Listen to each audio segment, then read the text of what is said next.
हाँ भाई, जय हिंद दोस्तों। So welcome back to the class. तो आज की क्लास में हम रिलेशन फंक्शंस पढ़ रहे हैं, ठीक है। और रिलेशन फंक्शंस को मैं थोड़ा सा बेसिक से स्टार्ट करने की अगेन कोशिश करूंगा, हमेशा की तरह ही, कि थोड़ा सा आपको समझा दूं कि एक रिलेशन का मीनिंग क्या होता है, एक फंक्शन का मीनिंग क्या होता है। एंड देन हम टाइप्स ऑफ रिलेशन और टाइप्स ऑफ फंक्शंस पे चलेंगे, जो कि हमारा मेन सिलेबस है 12th क्लास का। 12th क्लास में हमें रिलेशन के बारे में नहीं पढ़ना, ना ही हमें फंक्शन के बारे में पढ़ना है। हमें मेनली पढ़ना है 3 टाइप के रिलेशन और 2 टाइप के फंक्शंस के बारे में, ठीक है। पर उससे पहले हल्का सा हमें बैकग्राउंड जानना ज़रूरी है, तो उसको एक बार समझने की कोशिश करते हैं 15-20 मिनट के लिए। देन हम 12th क्लास वाले पोर्शन पे अपने यानी कि types of relation and types of functions पे चलेंगे। एंड देन अगेन कुछ पोर्शन रहेगा जो कि आपके अगेन प्रीवियस ईयर क्वेश्चन से रहेगा, उन क्वेश्चंस को हम कवर करके इस चैप्टर को सम अप कर देंगे, ठीक है। पर उसके बाद आपका भी एक काम है कि कुछ प्रैक्टिस करो आप भी 20-25 क्वेश्चंस, ताकि आपको थोड़े से डाउट्स आए एंड देन धीरे धीरे आपकी इस चैप्टर में कमांड बिल्ड हो जाए। तो देखो भाई, लेके प्रभु का नाम करते हैं इसको स्टार्ट रिलेशन फंक्शन को। अच्छा भाई, रिलेशन का मीनिंग समझ में आए आपको या फिर फंक्शन का मीनिंग आपको समझ में आए, उससे पहले आपको एक टर्म पता होनी चाहिए, कार्टेशियन प्रोडक्ट। कार्टेशियन प्रोडक्ट क्या होता है, यहाँ पे मैं एक बार आपको लिख के दिखाता हूँ, देन आपको एरो डायग्राम से भी समझाता हूँ, देन आपको रिलेशन का मीनिंग बेटर समझ में आएगा। देखो भाई, कि अगर तो ऐसा हम एग्जाम्पल के तौर पे मान लेते हैं कि अपने पास एक सेट ए है जिसके अंदर 2 एलिमेंट हैं 1 2, और दूसरा एक सेट बी है जिसके अंदर 3 एलिमेंट्स हैं पी क्यू आर।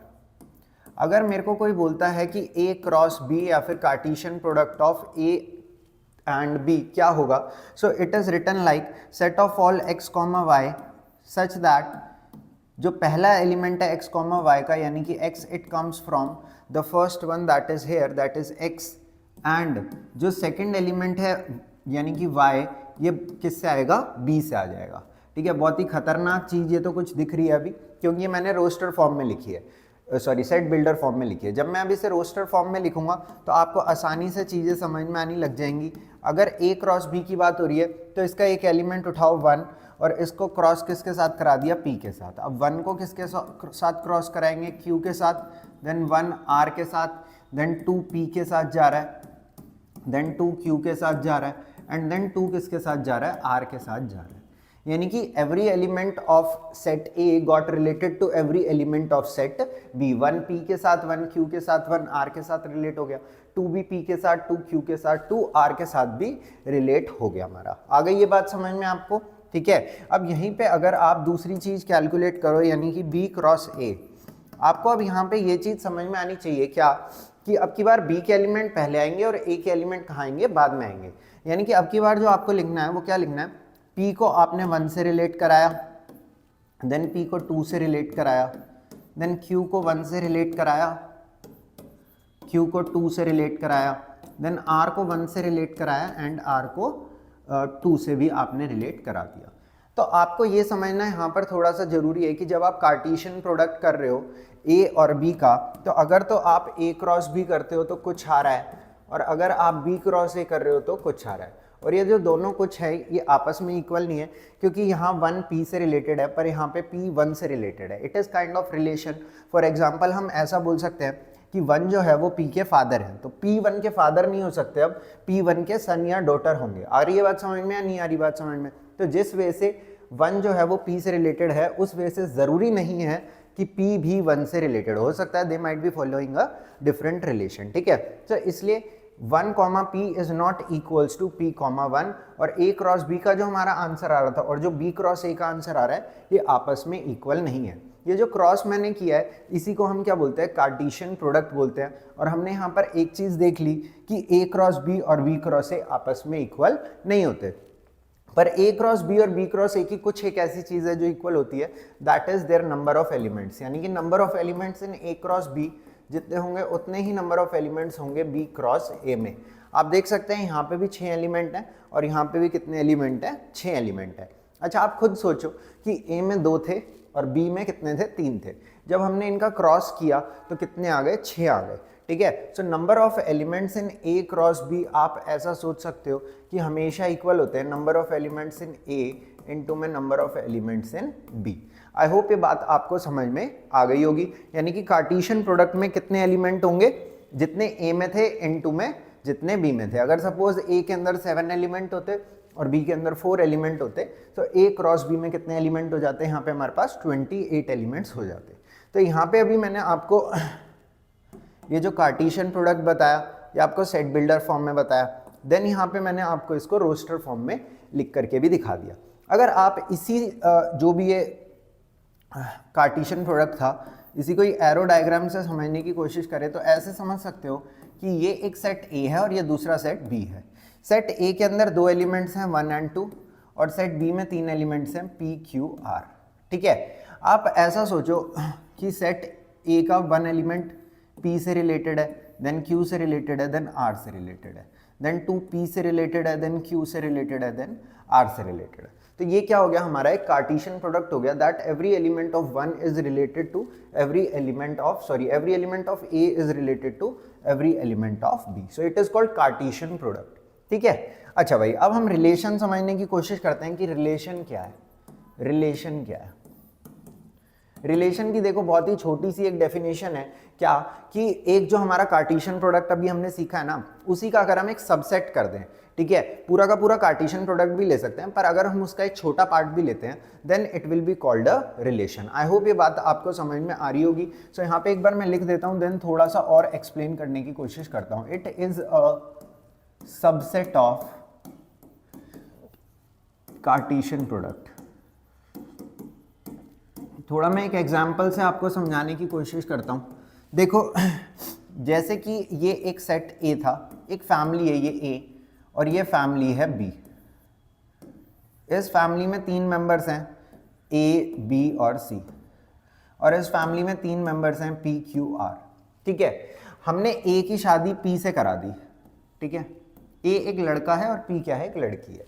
ठीक है, ए की शादी हमने पी से करा दी, तो ए पी से रिलेट हो गया, कैसे, ए पी का हस्बैंड बन गया। ठीक है, अब ए क्यू से भी रिलेट हो गया, ए क्यू का क्या बन गया, सन इन लॉ हो सकता है। ये इनके मदर फादर हैं भाई, ये पी एक लड़की थी, ये इनके मम्मी पापा हैं।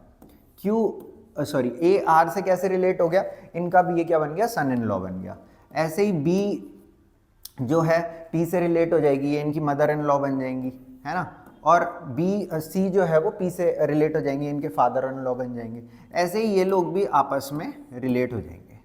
ठीक है, तो बेसिकली हमने ये समझा कि जब एक फैमिली ए जिसमें एक मेंबर है ए और बाकी 2 और मेंबर हैं बी सी, ठीक है, और एक फैमिली है बी जिसमें एक मेंबर है पी और जिसके अंदर 2 और मेंबर हैं क्यू और आर, जब ए को मैंने पी से रिलेट कराया तो बाकी सब लोग भी एक दूसरे से किसी ना किसी वे में रिलेट हो गए। ठीक है, सो यहाँ पे हर कोई एक दूसरे से कोई ना कोई रिलेशन फॉलो कर रहा है। सो इस पूरे जो ये सिस्टम है हमारा कि ए पी से रिलेटेड है, ए क्यू से, ए आर से, बी पी से, बी क्यू से, बी आर से, इसी सिस्टम को हम क्या बोलते हैं कि रिलेशन है, कहाँ से कहाँ तक, किस किस के बीच में, family A and family B, या फिर कह सकते हैं set A and set B में। पर जरूरी नहीं है रिलेशन इसी टाइप का हो सकता है कि जैसे कि सपोज मैं एक एग्जांपल के तौर पे आपको बता रहा हूँ कि हो सकता है सपोज ए और बी ने मैरिज लव मैरिज कर ली अभी। ठीक है, अब लव मैरिज से हो सकता है किसी के पेरेंट्स खुश भी रहे, पर यहाँ पे इस पर्टिकुलर सिनेरियो के अंदर क्या हो रहा है कि ए और बी, ए के जो मम्मी पापा हैं यानी कि बी और सी, ये नाराज हो गए। ठीक है, ये कह रहे हैं कि हम अब इस लड़की के मम्मी पापा से कोई भी अपना रिलेशन नहीं रखना चाहते। आ रही है बात समझ में? पर लड़की तो जैसे कि अब शादी होके आई गई है हमारी, तो उससे हम रिलेशन रख लेते हैं। पर लड़का कहता है नहीं, मैं समझदार आदमी हूँ, ठीक है, अभी मैंने इस लड़की के साथ शादी करी है, तो मैं इसके पेरेंट्स के साथ भी अपना पूरा रिलेशन रखूंगा, सारे फर्ज कर्तव्य जो भी है मैं निभाऊंगा। ये मैं एक पर्टिकुलर सिनेरियो आपको बता रहा हूँ। सो इस तरीके से भी एक रिलेशन बिल्ड हो सकता है, जहाँ पे ए पी से रिलेटेड है, ए क्यू से रिलेटेड है, ए आर से रिलेटेड है, पर बी जो है वो सिर्फ पी से रिलेटेड है, और सी जो है वो भी सिर्फ एक पी से ही रिलेटेड है। यानी कि जो हमारी पहली फैमिली थी उसके अंदर क्या हो रहा था, ए पी से रिलेट हो रहा था, ए क्यू से रिलेट हो रहा था, ए आर से रिलेट हो रहा था, बी पी से रिलेटेड था, बी क्यू से रिलेटेड था, और बी आर से रिलेटेड था, सी पी से रिलेटेड था, सी क्यू से रिलेटेड था, और सी आर से भी रिलेटेड था। यहाँ पे हर कोई एक दूसरे से रिलेटेड था। बेसिकली ये कार्टेशियन प्रोडक्ट ही था ए और बी के बीच का। अगर आप इनमें से कुछ एलिमेंट्स को हटा दो, जैसे कि अभी के लिए मैंने कहा कि B don't want to be associated with Q and R, and same goes for C कि सी भी क्यू और आर के साथ रिलेट नहीं हो सकता। तो ये जो हमारे पास अभी यहाँ पे बचा है ये भी एक पर्टिकुलर टाइप का रिलेशन है। हो सकता है यहाँ से मैं एक आधा और भी कोई मिटा दूँ तो भी ये क्या रहेगा, रिलेशन ही रहेगा। अगर मैं सारे भी मिटा दूँ तो भी ये क्या रहेगा, एक टाइप का रिलेशन ही रहेगा। इसके अंदर हम क्या बोलेंगे कि एक एम्प्टी रिलेशन है, कोई भी सेट ए का एलिमेंट कोई भी सेट बी के एलिमेंट से रिलेटेड नहीं है। कहने का मतलब वही है कि अगर आप ये पूरा आपके पास एक कार्टेशियन प्रोडक्ट अवेलेबल है, इसका अगर आप क्या करते हैं एक सबसेट बना देते हैं तो उसी सबसेट को हम क्या बोल देते हैं, एक रिलेशन बोल देते हैं। आ गई बात समझ में। अगर आपसे कोई पूछे कि ए और बी के बीच में कितने नंबर ऑफ रिलेशंस पॉसिबल हैं, नंबर ऑफ रिलेशंस कितने पॉसिबल हैं, तो सर आप कहोगे कि सर आपने कहा है कि रिलेशन जो होता है वो क्या है, ए क्रॉस बी का एक सबसेट है।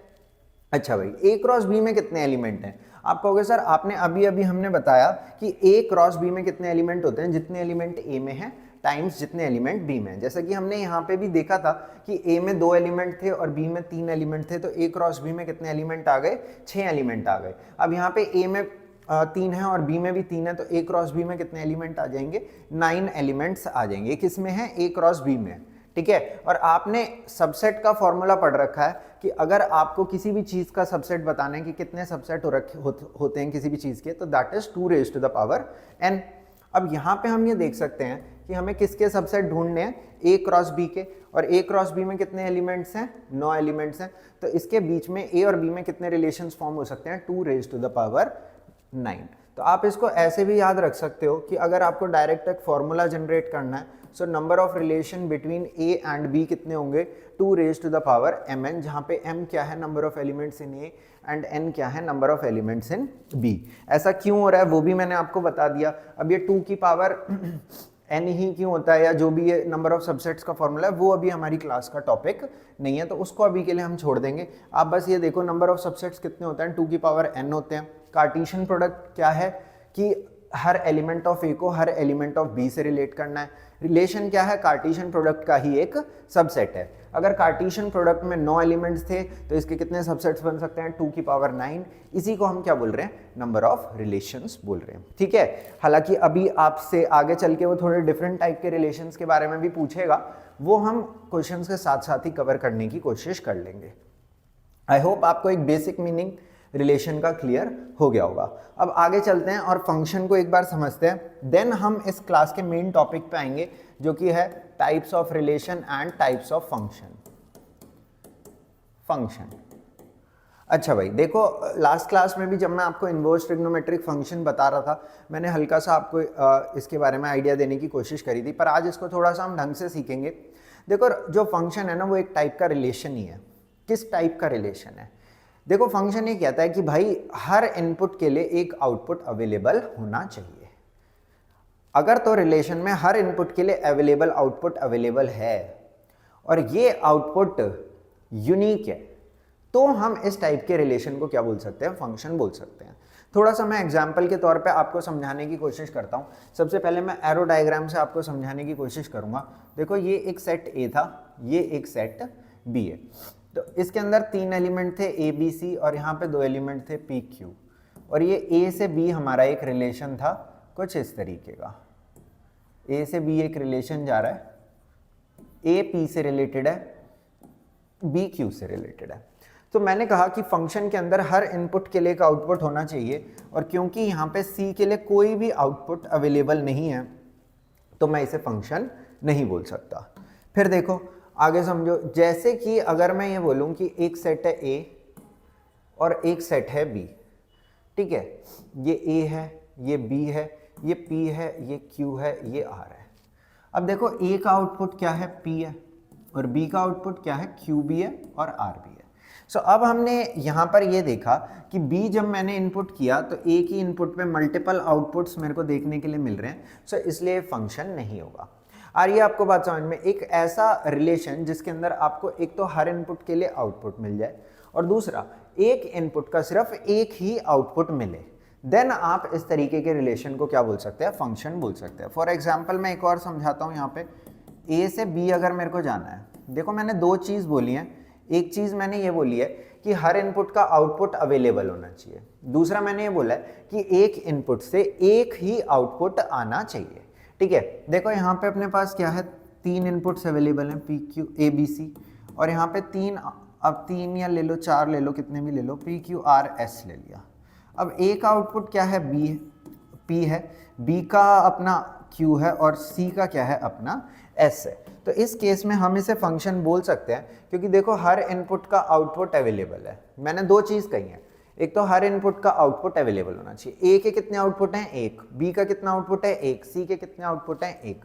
तो ये क्या हो गया हमारा function. Don't get confused with कि सर आर का तो तो किसी चीज़ का आउटपुट है ही नहीं। देखो मैंने कहा भी नहीं कि पूरे के पूरे आउटपुट्स कवर हो जाएंगे, मैंने आपको ये कहा कि सारे के सारे इनपुट वैल्यूज कवर होने चाहिए, नंबर 1 चीज़। नंबर 2 चीज़ मैंने ये कही कि एक इनपुट जब आप डाल रहे हो तो एक ही आउटपुट आपको मिलना चाहिए। जैसे कि मैंने आपको इन्वर्स वाले में भी एग्जाम्पल देके बताया था कि अगर सपोज मैं आपको 10 रुपये दूँ अब, और जैसे आपके अंदर मैंने 10 रुपये इनपुट कर दिए और आपने एक बार चूज़ किया कि 10 रुपये से आप क्या आउटपुट डिलीवर करेंगे कि आप जाके चिप्स खाएंगे, तो अगर तो आपको फंक्शन बनना है तो कभी भी आपके अंदर 10 रुपये इनपुट होगा तो आपको क्या आउटपुट डिलीवर करना है, जाके चिप्स खा लेना है। कभी भी आप ऐसा नहीं कर सकते कि आपको 10 रुपये मिले और 10 रुपये आप किसी को डोनेट कर दो या 10 रुपये आप सेव कर लो, ठीक है, या फिर 10 रुपये का धनिया खरीद लो। आप कुछ भी और नहीं कर सकते। जैसे ही आपके अंदर 10 रुपये इनपुट होंगे, you should deliver single output that आपको क्या करना है, जा करके चिप्स खा लेना है, ठीक है। चाहे वो आपको 10 रुपये किसी भी चीज़ के लिए दिए हों। फॉर एग्जाम्पल आपकी मम्मी आपको 10 रुपये दें कि भाई जाके ये कोई मैंने किसी से कल पंडित जी को 10 रुपये देना भूल गई थी, दे के आ जा, पर आप क्या करोगे कि आप वहाँ पे जा करके चिप्स खा लोगे 10 रुपये के। क्यों? क्योंकि आप क्या हो, एक फंक्शन हो, ठीक है। तो फंक्शन के अंदर अगर आपने एक इनपुट पे एक आउटपुट डिलीवर कर दिया तो आप हमेशा उस इनपुट पे वही आउटपुट डिलीवर करेंगे। जैसे कि हम यहाँ पे देख रहे हैं कि सी पे हमेशा आउटपुट क्या मिल रहा है, एस मिल रहा है, बी पे हमेशा आउटपुट क्या मिल रहा है, क्यू मिल रहा है, ए पे हमेशा आउटपुट क्या मिल रहा है, पी मिल रहा है। पर जैसे कि हमने यहाँ पे देखा, जब मैंने बी में 10 रुपये इनपुट किए, एक दिन तो ये पंडित जी को जाके दे आया और अगले दिन जाके क्या करा, भाई ने चिप्स खा लिए। तो सिंगल इनपुट पे इसने 2 आउटपुट डिलीवर कर दिए, तो यहाँ पर हम इसको फंक्शन नहीं बोल सकते। अगर तो जैसे मैं ऐसा देखूं कि जब इसके अंदर 15 रुपये इनपुट होते हैं तो जाके पंडित जी को देता है, मैं कहा बहुत बढ़िया। जब ये 50 रुपये इनपुट होते हैं तो ये जाके डोनेट कर देता है, और जब 100 रुपये इनपुट होते हैं तब जाके ये सेव कर लेता है, ठीक है। अब बेसिक आइडिया ये है कि इसके अंदर जब भी 15 रुपये इनपुट होंगे तो हमेशा उसका क्या आउटपुट डिलीवर करेगा, चाहे इसको वो किसी भी काम के लिए दिए गए हो, पर ये हमेशा वहाँ पर जाकर के सेम एक्टिविटी अपनी परफॉर्म करने वाला है। आई होप आपको ये बात समझ में आ गई होगी कि फंक्शन क्या होता है। अच्छा, एक एग्जांपल और ले लेते हैं, क्योंकि हो सकता है आपको कंफ्यूजन हो गई हो इसके अंदर। ए से बी अगर कोई सपोज एक हमारा रिलेशन है, ए बी सी है, ठीक है, और यहाँ पे पी और क्यू है। सो ए से पी आ रहा है, बी से भी पी आ रहा है और सी से भी क्यू आ रहा है। तो देखते हैं एक बार क्या ये फंक्शन है या फिर नहीं है। तो देखो ए बी सी सबके लिए आउटपुट अवेलेबल है, पहली बात तो यही। अच्छा, ए से कितने आउटपुट आ रहे हैं, 1 आ रहा है, बी से कितने आउटपुट आ रहे हैं, 1 आ रहा है, सी से कितने आउटपुट आ रहे हैं, 1 आ रहा है। तो अगेन ये एक फंक्शन है। आप ये मत सोचना सर जो पी आउटपुट है वो तो 2 जगह से आ रहा है। देखो मैंने कहा भी नहीं था, मैंने आपको सिर्फ ये कहा था कि एक इनपुट पे 2 आउटपुट डिलीवर नहीं करने। आप 2 इनपुट्स पे सेम आउटपुट डिलीवर कर सकते हैं। आ गई बात समझ में या नहीं आ गई बात समझ में, ठीक है। एक इनपुट के 2 आउटपुट नहीं होने चाहिए, 2 इनपुट्स का सेम आउटपुट होने को हो सकता है, ना हो तो भी हमें कोई दिक्कत नहीं है। क्लियर है? ये 4 एग्जाम्पल अगर आपको क्लियर है तो आपको फंक्शन का मीनिंग क्लियर है। अब हम आगे चल सकते हैं फंक्शंस पे, ठीक है। अच्छा, फंक्शन के अंदर कुछ छोटी छोटी टर्म्स हैं जैसे कि डोमेन, कोडोमेन, रेंज, वो हमें ज़रूर समझ में आनी चाहिए, ठीक है, क्योंकि अभी वो हमें टाइप्स ऑफ फंक्शन समझने में भी मदद करेंगे, ठीक है। सो एक एक करके मैं सारी चीज़ आपको बता देता हूँ। एक चीज़ है डोमेन, एक चीज़ है कोडोमेन और एक चीज़ है रेंज। अभी मैं कुछ एग्जाम्पल भी लूँगा जिससे हम डोमेन और रेंज को निकालने की कोशिश करेंगे। कोडोमेन तो क्वेश्चन में गिवन रहती है तो वो आप निकाल नहीं पाओगे कभी भी, ठीक है। अच्छा, डोमेन होता है set of input values, set of input values. जो भी आप इनपुट कर सकते हैं उसी को ही क्या बोलते हैं, डोमेन बोलते हैं, ठीक है। कोडोमेन होता है set of possible output values. ये क्वेश्चन वाले ही आपको बताते हैं कि आप जो अपने आंसर्स हैं वो यहाँ से चूज कर सकते हैं कि आपके आंसर नेचुरल नंबर हो सकते हैं, रियल नंबर हो सकते हैं, 5 से लेकर के 5 से बड़े बड़े कुछ भी नंबर हो सकते हैं, 10 या उससे छोटे हो सकते हैं। इस तरीके से आपको कोडोमेन हमेशा क्वेश्चन में ही गिवन रहेगी। अच्छा भाई, ये है सेट ऑफ पॉसिबल आउटपुट्स, जरूरी नहीं है जो क्वेश्चन में कोडोमेन गिवन हो वो आप निकाल ही लो, ठीक है। तो जो आ सकता है उसको हम क्या बोलते हैं, कोडोमेन बोलते हैं। Set of possible outputs, set of possible output values. अच्छा, रेंज क्या है, सेट ऑफ आउटपुट वैल्यूज जो आपका आ जाएगा, output values, set of output values. I hope ये बात आपको समझ में आ गई होगी इतनी, ठीक है भाई। चलें आगे, शाबाश। देखो भाई, अब यहाँ पे हम कुछ फंक्शंस की डोमेन और रेंज निकालने की कोशिश करेंगे, ठीक है। तो एक बार मैं थोड़ा सा इस पे फोकस इसलिए करना चाहता हूँ क्योंकि जब हम एक पर्टिकुलर टाइप का फंक्शन चेक कर रहे होंगे देन दिस चीज़ will be very useful to you, ठीक है। सो मैं यहाँ पे एक सीधा सा चीज़ लिख देता हूँ, फाइंड डोमेन, फाइंड डोमेन। अच्छा, एक आप बात समझना, मैं अभी यहाँ पे सिर्फ 3 क्राइटेरियाज ही कवर कर रहा हूँ, अदरवाइज डिफरेंट टाइप के फंक्शंस की डोमेन कुछ डिफरेंट हो सकती है, ठीक है।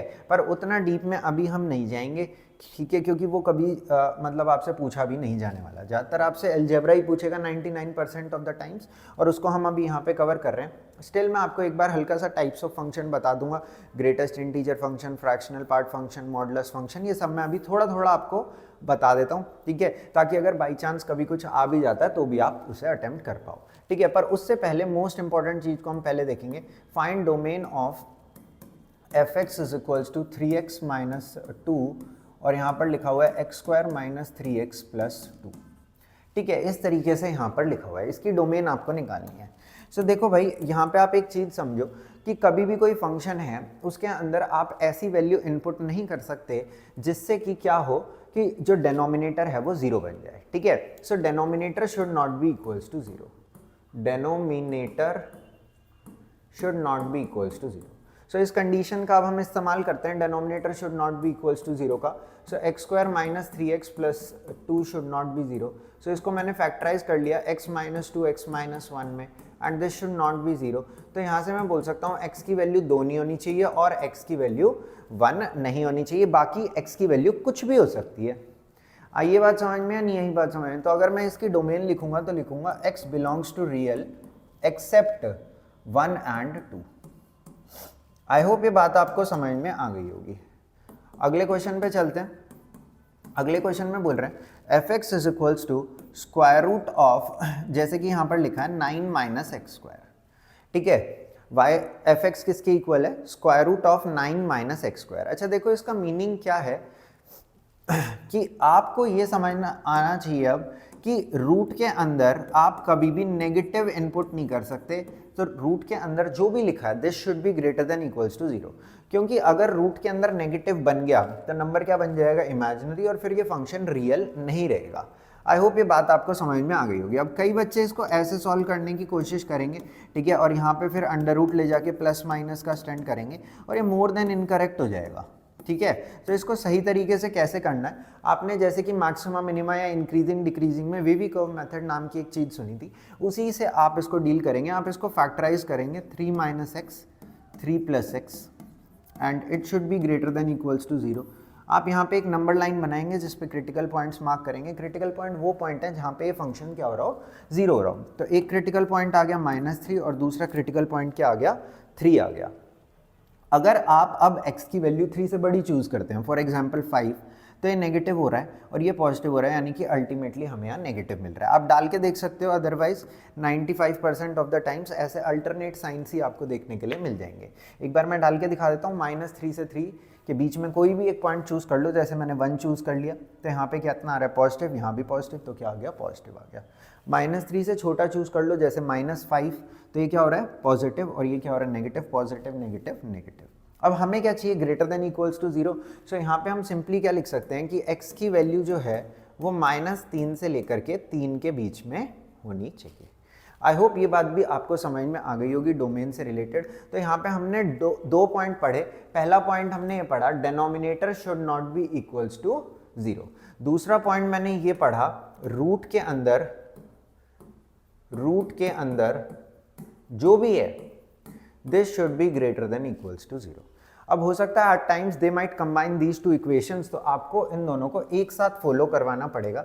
फॉर एग्जांपल मैं एक थर्ड क्वेश्चन ले लेता हूं जिसके अंदर ये बोल रहे हैं fx is equals to 1 upon में square root of 3 minus x.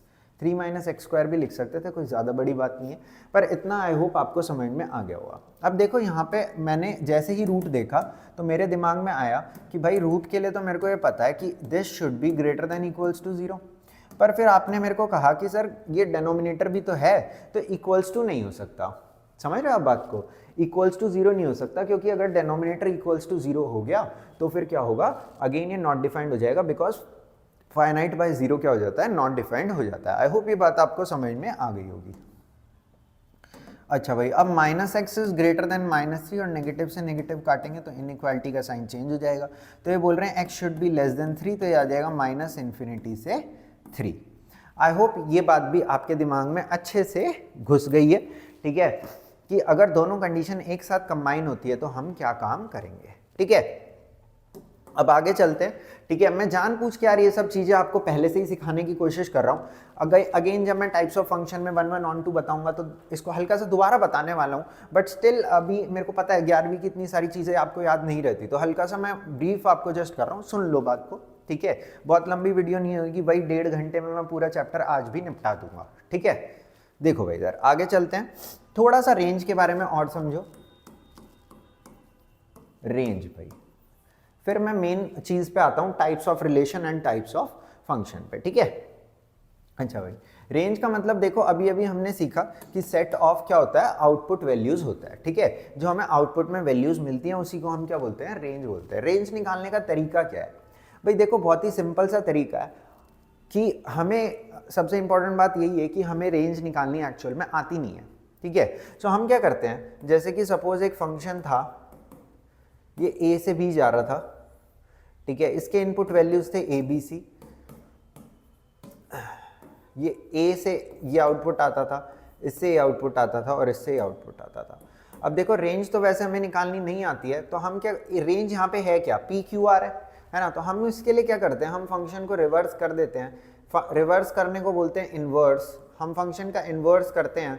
और अब ये लाल वाले फंक्शन के लिए आप देख सकते हैं पी क्यू आर क्या है, डोमेन है।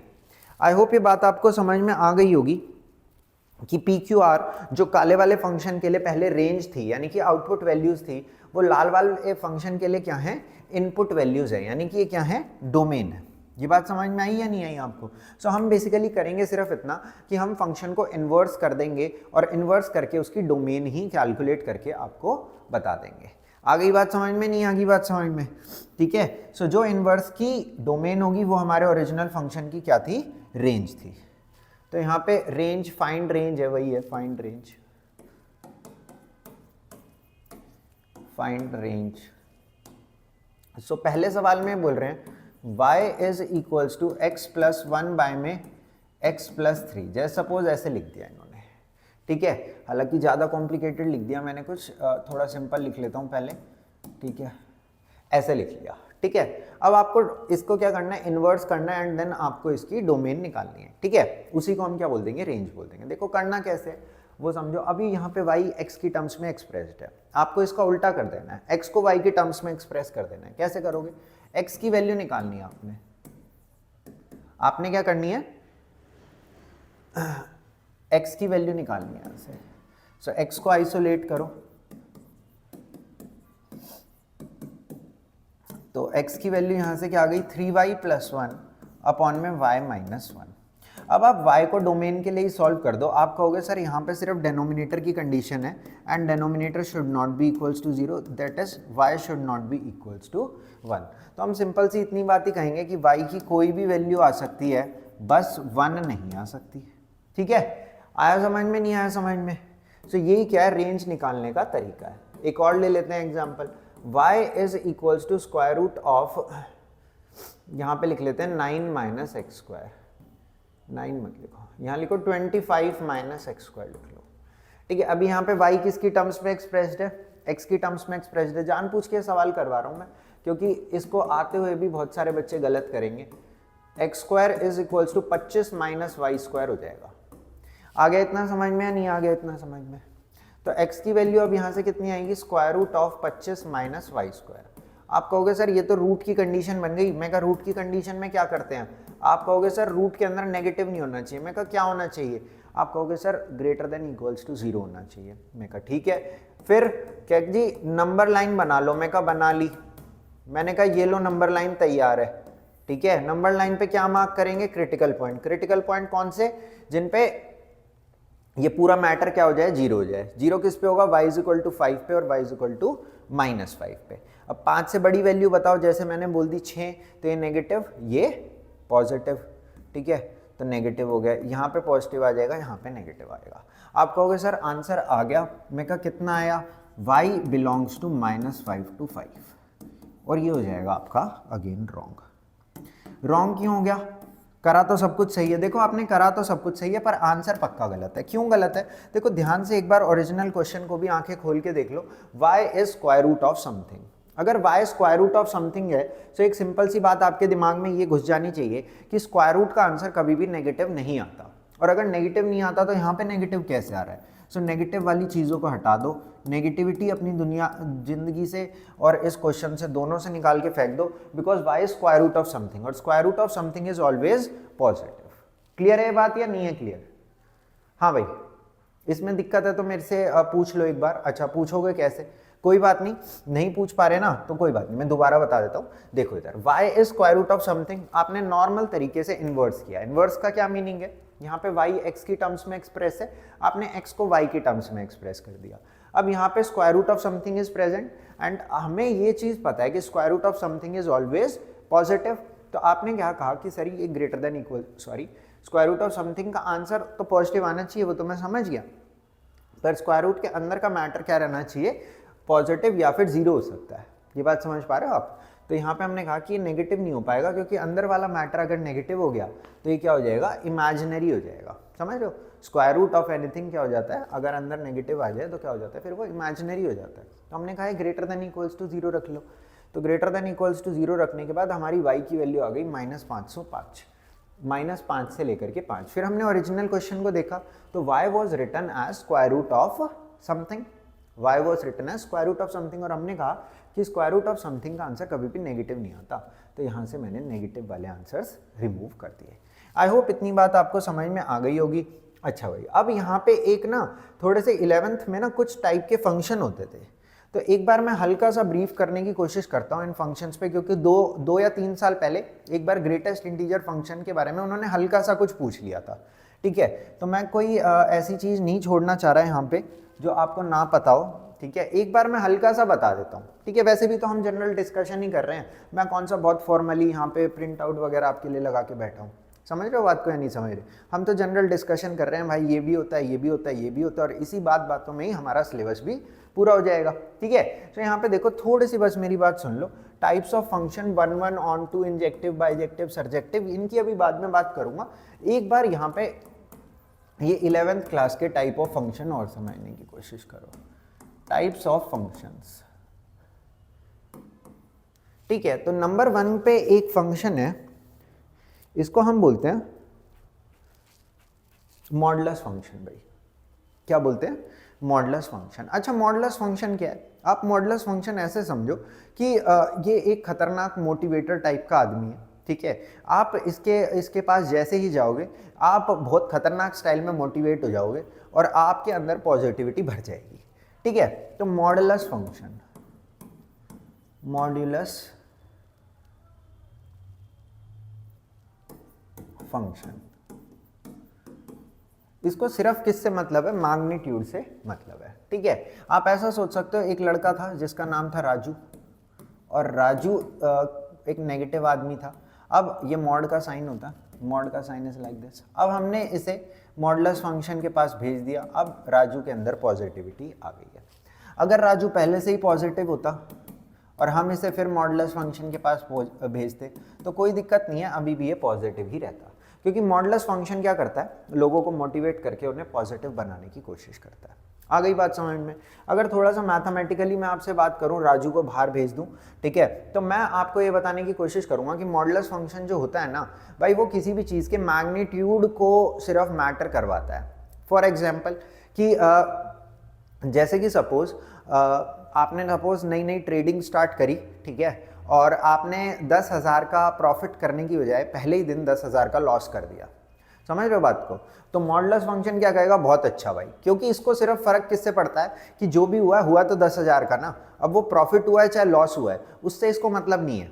बात समझ रहे हो आप? जैसे कि फॉर एग्जाम्पल कि जैसे टाटा सन्स को बुर्ज खलीफा बनाने का प्रोजेक्ट मिला और वो मतलब इतना ऊंचा बुर्ज खलीफा बनाने की बजाय उतना ही गहरा वहाँ पे गड्ढा खोद दे, यानी कि उतनी हाइट वो ऊपर बढ़ाने की बजाय नीचे की तरफ चले जाए। बात समझ में आ रही है आपके या नहीं आ रही? और जो वहाँ के शेख हैं वो कहे हाँ भाई बहुत बढ़िया बुर्ज खलीफा दिख रहा है, तो जो ज़मीन के नीचे है, ठीक है। इसका मतलब क्या है, जो वहाँ का शेख है उसको ये समझ में नहीं आ रहा कि इन्होंने हाइट ऊपर की बजाय नीचे बना दी है। बात समझ रहे हो? तो शेख कौन है फिर? मॉडुलस फंक्शन है। आई होप ये बात आपको समझ में आ रही होगी कि मॉडुलस फंक्शन के अंदर सिर्फ और सिर्फ मैग्नीट्यूड मैटर करता है, उसका साइन मैटर नहीं करता। यहाँ पे मैं साइन को डायरेक्शन से रिप्रेजेंट करके आपको एग्जांपल देने की कोशिश कर रहा था, ये बता के कि ऊपर की तरफ जाने वाली डायरेक्शंस को हम जनरली पॉजिटिव लेते हैं, जो कि आप कोऑर्डिनेट प्लेन पे देखते भी होंगे, और नीचे वाली डायरेक्शंस को हम क्या लेते हैं, नेगेटिव ले लेते हैं। ऐसे ही प्रॉफिट को हम पॉजिटिव लेते हैं और लॉस को हम नेगेटिव लेते हैं। पर क्योंकि यहाँ पे हम मॉडुलस फंक्शन की बात कर रहे थे, सो प्रॉफिट और लॉस से हमें मतलब नहीं था, बस उसकी इंटेंसिटी से मतलब था कि हो जो भी रहा है वो कितने का हो रहा है, 10,000 का हो रहा है। तो मॉडुलस फंक्शन का सिंपल यही काम रहता है कि किसी भी चीज़ को ये पॉजिटिव बना देता है। आप इसमें -3 डालो तो +3 बन जाएगा, आप 3 डालो तो 3 ही रहेगा। अगर सपोज किसी दिन आपने इसके अंदर x डाला था और उसका आंसर 3 आ रहा था, इसका मतलब x की जगह आपने या तो 3 या तो -3 रखा होगा, तभी आंसर क्या आ रहा है, 3 आ रहा है। तो जनरली हम यही बोलते हैं कि कभी भी मॉड हटता है तो प्लस माइनस का साइन आ जाता है, वो इसी वजह से आ जाता है। आई होप इतनी बात आपको समझ में आ गई होगी। अगर किसी दिन मॉड खोलने के लिए आपको कोई बोल दे तो इस तरीके से आप इसे पीस वाइज फंक्शन में स्प्लिट कर सकते हैं। कैसे स्प्लिट करेंगे मैं थोड़ा एक्सप्लेन कर देता हूँ। बताओ ये 0 कहाँ पे बन रहा है? आप कहोगे सर 1 पे, तो एक केस बना लो जहाँ पर ये 1 से बड़ा है इनपुट, और एक बना लो जहाँ पे ये 1 से छोटा है। अगर आप इसमें 1 से बड़ा कोई भी इनपुट करते हैं, फॉर एग्जाम्पल 5, तो यहाँ पे आंसर कितना आ रहा है, 5 - 1 दैट इज 4, यानी कि मॉड का कोई काम ही नहीं है, वो पहले से ही पॉजिटिव था। So you can straight away write it like it is x - 1 if x is greater than equals to 1, ठीक है। पर अगर आप 1 से छोटा इनपुट करते हैं, फॉर एग्जाम्पल आप 0 इनपुट करते हैं इसके अंदर, तो आप यहाँ पर ये समझ पाएंगे, क्या समझेंगे आप, कि यहाँ पे -1 आ रहा है। समझ रहे हो नहीं समझ रहे? पर आना क्या चाहिए था, +1 आना चाहिए था। अगर आप 0 इनपुट कर रहे हैं तो यहाँ -1 आ जाएगा, पर आना क्या चाहिए, +1 आना चाहिए। तो आप कहोगे सर x - 1 लिखोगे और इसमें 0 डालोगे तो -1 आ जाएगा, आप इसके अंदर 1 लेके आओ। मैं कहा कैसे लेके आऊँ? आप कहोगे सर एक माइनस बाहर मल्टीप्लाई कर दो, जैसे ही इसमें से नेगेटिव निकलेगा बाहर नेगेटिव से टकराएगा और पॉजिटिव बन जाएगा। तो इस तरीके से मॉडुलस फंक्शन को हम पीसवाइज फंक्शन में स्प्लिट भी कर सकते हैं। अब अगर इसकी ड्राइंग बनाने की बात आए तो ड्राइंग भी बना सकते हो, कोई बहुत बड़ी बात नहीं है। अब आपको क्या करना है, इसकी ड्राइंग बनाने के लिए ज़्यादा डीप में चला गया हूँ मैं, पर कोई बात नहीं। आप y = x - 1 की लाइन बना लो एक, जैसे कि ये बना दी मैंने, और दूसरी लाइन बना लो y = 1 - x की, जो कि कुछ ऐसी लाइन बन जाएगी। अब आप कहोगे सर ये दोनों लाइन हमेशा वैलिड नहीं है।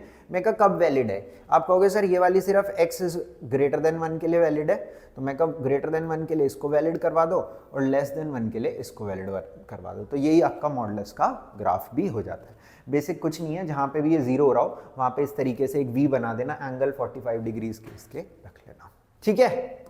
आगे बात समझ में? नहीं आगे बात समझ में? पागल है क्या बोर्ड, कैसी हरकत कर रहा है? ओ सॉरी, पागल तो मैं हूँ, सॉरी गाइस। आगे चलते हैं। सो मॉडुलस फंक्शन से मिल लिए, एक बार इसके भाई से भी मिल लो। मॉडुलस फंक्शन सिर्फ और सिर्फ किस चीज की बात कर रहा था, इंटेंसिटी की, यानी कि मैग्नीट्यूड के लिए, है ना। इसके लिए 10,000 का प्रॉफिट और 10,000 का लॉस क्या था, सेम चीज थी, ठीक है। अब देखो इसका ही भाई ये क्या है, इसका नाम है सिग्नम फंक्शन। हालांकि मैं ज़्यादा डीप में चले गया हूँ ये फंक्शंस को समझाने के लिए, पर कोई बात नहीं, थोड़ा सा ज़्यादा टाइम लग जाएगा, या कोशिश करूँगा ना ही लगे। सिग्नम फंक्शन, देखो सिग्नम फंक्शन क्या कहता है, देखो भाई सिग्नम फंक्शन क्या कहता है, सिग्नम फंक्शन को सिर्फ और सिर्फ डायरेक्शन से मतलब है। इसके लिए 1 रुपये का प्रॉफिट, 0.01 रुपीज़ का प्रॉफिट, या फिर 1 करोड़ का प्रॉफिट, सब एक ही चीज़ है, और वो क्या है, प्रॉफिट है। देखो मीनिंग क्या है, मीनिंग ये है कि आप एक ऐसी मशीन समझो जिसके अंदर ना 3 रंग की लाइटें लगी हुई हैं। एक ऐसी मशीन समझो जिसके अंदर 3 रंग की लाइटें लगी हुई हैं।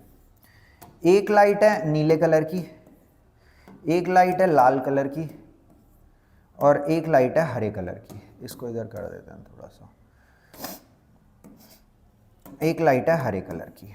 आप सिर्फ ये बात समझो कि मशीन कुछ इस तरीके की मशीन है कि जब भी आप इसके अंदर पॉजिटिव इनपुट डालोगे हरी लाइट जला देगी, कभी भी नेगेटिव इनपुट डालोगे तो ये लाल लाइट जला देगी, और कभी भी जीरो डालोगे तो ये नीली लाइट जला देगी। ठीक है, बेसिकली जीरो के लिए ये है, पॉजिटिव के लिए क्या है ये है, और नेगेटिव के लिए क्या है ये है। अब मैं यहाँ पे हरी लाइट को बेसिकली डिनोट कर रहा हूँ 1 से, नीली लाइट को 0 से, और लाल लाइट को -1 से। बेसिक आइडिया यही है कि ये जो मशीन है हमारी सिग्नम फंक्शन की, अगर आप इसके अंदर कभी भी कोई पॉजिटिव इनपुट डालोगे तो ये 1 आउटपुट देगी, अगर आप इसमें नेगेटिव इनपुट डालोगे तो ये -1 आउटपुट देगी, और अगर आप इसके अंदर 0 इनपुट डालोगे तो एक आउटपुट देगी, आपको 0 आउटपुट देगी। इसके अंदर 3 ही आउटपुट अवेलेबल है सिर्फ, क्या -1, 0 और 1। सारी पॉजिटिव वैल्यू के लिए 1, सारी नेगेटिव वैल्यू के लिए -1, और हर 0 के लिए क्या आउटपुट डिलीवर करेगा ये 0 आउटपुट डिलीवर करेगा। आप ऐसा सोच सकते हो कि इसकी रेंज जो है वो सिर्फ इतनी है, -1, 0 और 1। ठीक है, अगर आप इसका थोड़ा सा ग्राफ भी देखना चाहें तो 0 इनपुट पे 0 आउटपुट, पॉजिटिव इनपुट पे 1 आउटपुट, और नेगेटिव इनपुट पे -1 आउटपुट। आ गई बात समझ में या नहीं आ गई बात समझ में? तो ये क्या हमारा सिग्नम फंक्शन है। अगर मैं मॉडुलस की भी रेंज आपको बताने की कोशिश करूं तो आप देख सकते हो जो लाल वाली लाइन है वाई एक्सिस के नीचे नहीं जा रही, सिर्फ ऊपर ही जा रही है। सो आप ऐसा सोच सकते हो कि इसकी जो रेंज है वो 0 से लेकर के इन्फिनिटी होती है। किसकी रेंज? मॉडुलस की रेंज, क्योंकि ये कभी भी नेगेटिव आउटपुट नहीं देता, हमेशा क्या देता है? नॉन नेगेटिव आउटपुट देता है। जरूरी नहीं है पॉजिटिव ही दे, 0 भी दे सकता है। ठीक है, 0 या उससे बड़े आउटपुट ये डिलीवर करेगा, तो 3 ही आउटपुट डिलीवर करेगा, -1, 1 और 0। ठीक है, अच्छा एक तीसरा और बस समझ लो, इसका नाम है ग्रेटेस्ट इंटीजर फंक्शन। इसी के बारे में हल्का सा पूछ लिया था 2 साल पहले, ग्रेटेस्ट इंटीजर फंक्शन। आप ऐसा समझो कि कोई एक बैंक है, बैंक ना सिर्फ रुपीज एक्सेप्ट करता है, समझ रहे हो आप सपोज बैंक के पास ना लेके गए 10 रुपये 25 पैसे, तो बैंक कितने रुपए जमा करेगा? 10 रुपये, और 25 पैसे आपके पास बच जाएंगे। तो बस यही ग्रेटेस्ट इंटीजर होता है जो आपके रुपए जमा हो जाते हैं। तो 10 रुपये 25 पैसे में से कितने रुपए जमा हुए? 10 रुपये। अगर सपोज आप 10 रुपये 90 पैसे लेके जाते तो भी आपके 10 रुपये वहाँ पर जमा होते, 90 पैसे आपके पास बच जाते। अगर आप 10.9999 रुपीज़ भी लेके जाते तो भी आपके 10 ही रुपये जमा होते। जब तक आप 11 रुपये नहीं लेके जाओगे, तो 11 या उससे ज़्यादा रुपये नहीं लेके जाओगे, तब तक आपके 11 रुपये वहाँ पर जमा हो नहीं सकते, क्योंकि अपनी तरफ से थोड़ी ना यार बैंक वाले जमा कर देंगे तुम्हारे रुपये। समझ रहे हो बात को या नहीं समझ रहे? सो बेसिकली मीनिंग यही रहता है कि जैसे अगर ये 0 है, ये 1 है, ये 2 है, ये 3 है, ये 4 है, ये -1 है, ये -2 है। सो अगर आप कोई भी इनपुट डालोगे ग्रेटेस्ट इंटीजर फंक्शन में, इसका सिंबल कुछ ऐसा दिखता है। ठीक है, अच्छा सिग्नम फंक्शन को SGN, ये कर्ली ब्रैकेट ऐसे रिप्रेजेंट करते हैं, कोई बात नहीं। Greatest integer function, greatest integer function में आप ऐसे देख सकते हो, अगर आप 0.5 रुपीज़ लेके जाओगे बैंक में, बैंक 0 रुपीज़ जमा करेगा। 0.9 रुपीज़ लेके जाओगे तो भी, और 0.99 लेके जाओगे तो भी। पर अगर आप 1 रुपया लेके जाओगे तो बैंक 1 रुपया जमा कर लेगा। पर अगर आप 1.5 लेके जाओगे सो 1 रुपीज़ आपके वो जमा करेगा। 1.9 पे भी, 1.99 पे भी, 2.1 या 2.2 या 2.3 या 2.9 या 2.99, इन सब पे वो आपके 2 रुपीज़ जमा करेगा। आ गई ये बात समझ में? कभी कभी देखो कॉन्टिन्यूटी में भी वो ऐसे ऐसे आपसे सवाल पूछ लेते हैं। मैं यहाँ पे थोड़ा इंटर रिलेट करके बता रहा हूँ, हालांकि टॉपिक से बाहर जा रहा हूँ। जैसे सपोज मॉडुलस फंक्शन का ग्राफ ये है, आपसे पूछेंगे क्या मॉडुलस फंक्शन का ग्राफ कॉन्टिन्यूस है या नहीं है? बिल्कुल कॉन्टिन्यूस है। देखो मैंने बिना पेन उठाए ग्राफ बना दिया। फिर आपसे पूछेंगे क्या ये डिफरेंशिएबल है? देखो डिफरेंशिएबल नहीं है, क्योंकि यहाँ पे आपको एक शार्प पॉइंट दिख रहा है। जहाँ पे भी हमारे कर्व के अंदर आपको शार्प पॉइंट दिख जाए, वहाँ पे ग्राफ डिफरेंशिएबल कभी भी नहीं होता। यानी कि ये जो हमारा कार्यक्रम है, ये x = 1 पे डिफरेंशिएबल नहीं होगा, ये x = 0 पे डिफरेंशिएबल नहीं होगा, क्योंकि यहीं पे हमें क्या दिख रहे हैं? शार्प पॉइंट दिख रहे हैं। अब यहाँ पे हमने किसका ग्राफ देखा? सिग्नम फंक्शन का। अब देखो सिग्नम फंक्शन का ग्राफ अगर मैं बनाऊँ तो यहाँ से लेकर के यहाँ तक ऐसे बनाया, फिर पेन उठाना पड़ा, फिर ये बनाया, फिर दोबारा पेन उठाना पड़ा और ये बनाया। यानी कि ये 0 के ऊपर क्या है? ये डिसकॉन्टिन्यूस है। डिसकॉन्टिन्यूस है तो डिफरेंशिएबल तो हो ही नहीं सकता। अच्छा, ग्रेटेस्ट इंटीजर फंक्शन की अगर मैं ग्राफ की बात करूं तो ये कुछ ऐसा दिखता है। अगर आप 0 से लेके 1 तक इनपुट डालोगे तो इसका आउटपुट 0 ही रहेगा। पर इनपुट अगर आप 1 करते हो या उससे बड़ा 2 तक कुछ भी इनपुट करते हो तो आउटपुट 1 मिलेगा। अब 2 इनपुट से 3 इनपुट तक आउटपुट 2, 3 से 4 तक आउटपुट 3। इसी तरीके से नेगेटिव में भी ये चलते रहता है। सीढ़ियों जैसा दिखता है, इसलिए इसका दूसरा नाम स्टेप फंक्शन भी होता है। अब अगेन आप यहाँ पे देख रहे होगे जो भी हमारे इंटीजर वाले पॉइंट है यानी कि 1, 2, 3 इन सब पे ग्राफ क्या है, डिसकंटिन्यूअस है, और ऑफ कोर्स डिसकंटिन्यूअस है तो डिफरेंशिएबल तो हो ही नहीं सकता। क्लियर है? तो ये मैंने थोड़े से आपको टाइप्स ऑफ फंक्शन बता दिए, ठीक है। अब मेन 12th क्लास की बातचीत हम स्टार्ट करते हैं। आई गेस 40 मिनट हो गए होंगे, 45 मिनट हो गए, सॉरी गाइस, पर कोई बात नहीं, ये सब भी चीज़ें समझनी बहुत ही ज़्यादा ज़रूरी थी। अब मैं आपसे बात करता हूँ types of relation and types of function, जो कि मेन क्लास 12th का टॉपिक है आज की क्लास का हमारा। देखो भाई अब आपको सब बच्चों को ध्यान देना है, types of relation, types of relation. तो देखो भाई 3 टाइप के रिलेशन है। फर्स्ट रिलेशन है रिफ्लेक्सिव, मैं आपको एग्जाम्पल भी दे रहा हूं, लिखना कैसे है वो भी बता रहा हूं। सिमेट्रिक, साइमेट्रिक, जो आपको बोलना है बोलो, कोई टेंशन नहीं है। और तीसरा है ट्रांजिटिव। रिफ्लेक्सिव रिलेशन का मतलब क्या है कि अगर कोई एक रिलेशन ऐसा है जिसके अंदर हर एक एलिमेंट हर खुद से रिलेटेड है। फॉर एग्जाम्पल, अगर मैं एक रिलेशन ऐसा बोलता हूँ कि हर एक एलिमेंट दूसरे एलिमेंट से तभी रिलेट हो सकता है जब दोनों एलिमेंट्स की हाइट इक्वल हो। हाइट मतलब कितनी ऊंचे हैं वो लोग, इक्वल हैं। तो क्या मैं खुद से रिलेट हो सकता हूँ? बिल्कुल हो सकता हूँ। क्या मेरी हाइट मेरे से इक्वल है भाई, बिल्कुल है। बात समझ में आ रही है? If every element is related to itself then we call it reflexive. आ रही है बात समझ में? इंग्लिश में इसे हम कैसे लिखेंगे? If A belongs to relation for all values of A belongs to capital A। Capital A क्या है यहाँ पर? जिसके ऊपर भी ये रिलेशन डिफाइंड है उसकी बात चल रही है। अगर उस रिलेशन के अंदर हर एक एलिमेंट जो उस रिलेशन के अंदर प्रेजेंट है वो खुद से रिलेटेड है तो उसको हम क्या बोल सकते हैं? रिफ्लेक्सिव बोल सकते हैं। मैं यहाँ पे एग्जाम्पल देके बता रहा हूँ आपको थोड़ा सा, ठीक है। ये इसकी मैंने डेफिनेशन बता दी कि हर ए बिलोंग करना चाहिए रिलेशन से for all values of A belongs to capital A. यहाँ पे एक एग्जांपल समझते हैं। एग्जांपल आपका कुछ इस तरीके से है कि एक कोई सेट है ए जिसके अंदर आपका 1, 2, 3 3 एलिमेंट्स प्रेजेंट है और इसके ऊपर जो रिलेशन लिखा गया है वो लिखा गया 1, 1, 2, 2, 3, 3, 1, 3। इस तरीके से ये एक रिलेशन यहाँ पर लिखा गया है। अब देखो आपको ये समझना है कि सेट ए के अंदर कौन था? 1, 2 और 3 थे। क्या हमारे रिलेशन में 1, 1 है? क्या हमारे रिलेशन में 2, 2 है? क्या हमारे रिलेशन में 3, 3 है? सर इसके अंदर और भी कुछ है। मैं कहूँ उसकी तरफ मत देखो, उसकी तरफ मत देखो, आपको सिर्फ क्या देखना था? 1 है तो 1, 1 है, 2 है तो 2, 2 है और 3 है तो 3, 3 भी है। तो ये रिलेशन क्या है? रिफ्लेक्सिव है। अगर बाई चांस सपोज यहाँ पर 2, 2 गायब हो जाता तो ये रिलेशन रिफ्लेक्सिव ना बचता, क्योंकि मैंने क्या लिखा है? For all values of A belongs to capital A, यानी कि 1, 2, 3 अगर है तो 1, 1, 2, 2, 3, 3 सब कुछ होना इसके अंदर जरूरी है। उसके अलावा कुछ भी है उससे हमें मतलब नहीं है। हमें मतलब किससे है कि 1, 1, 2, 2 और 3, 3 होना जरूरी है, क्योंकि 1, 2, 3 उस सेट के अंदर प्रेजेंट थे जिसके ऊपर ये रिलेशन डिफाइंड है। आ गई बात समझ में?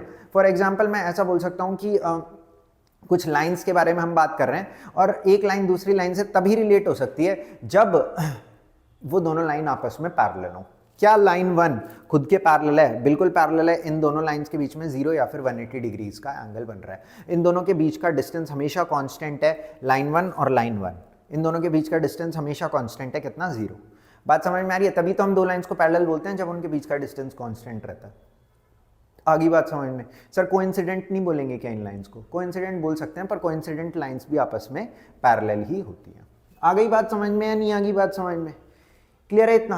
आगे चलते हैं। सिमेट्रिक या साइमेट्रिक जो भी है। देखो अब यहां पे if A B belongs to R then B A should also belongs to R. अगर ये कंडीशन मिल रही है आपको कि अगर आपको आपके रिलेशन में ए बी मिल रहा है तो बी ए भी होना चाहिए। अगर देखो ए बी ही नहीं है तो बी ए की जरूरत ही नहीं है। अगर ए बी नहीं है आपके रिलेशन में तो हमें बी ए की जरूरत ही नहीं है। बिना उसके हुए ही रिलेशन क्या हो जाएगा? साइमेट्रिक हो जाएगा। पर अगर प्रॉब्लम है then there must be a solution for that problem. देखो मीनिंग क्या है कि जैसे यहाँ पे 1, 1, 2, 2, 3, 3 ये तो ए बी है ही नहीं, ये तो ए है सब तो, ठीक है। ए बी कौन है 1 3 कि एक एलिमेंट दूसरा और दूसरा एलिमेंट दूसरा, है ना, फर्स्ट और second element different. A B का मतलब क्या है कि ये और कुछ है और ये और कुछ है, यही मीनिंग है ना इसका। सो यहाँ पे 1 3 है, तो मैं क्या कह रहा हूँ 3 1 होना जरूरी है या नहीं है, तो साइमेट्रिक नहीं है। बात समझ में आ रही है? साइमेट्रिक रिलेशन कैसा दिखेगा सर, मैं दिखा देता हूँ।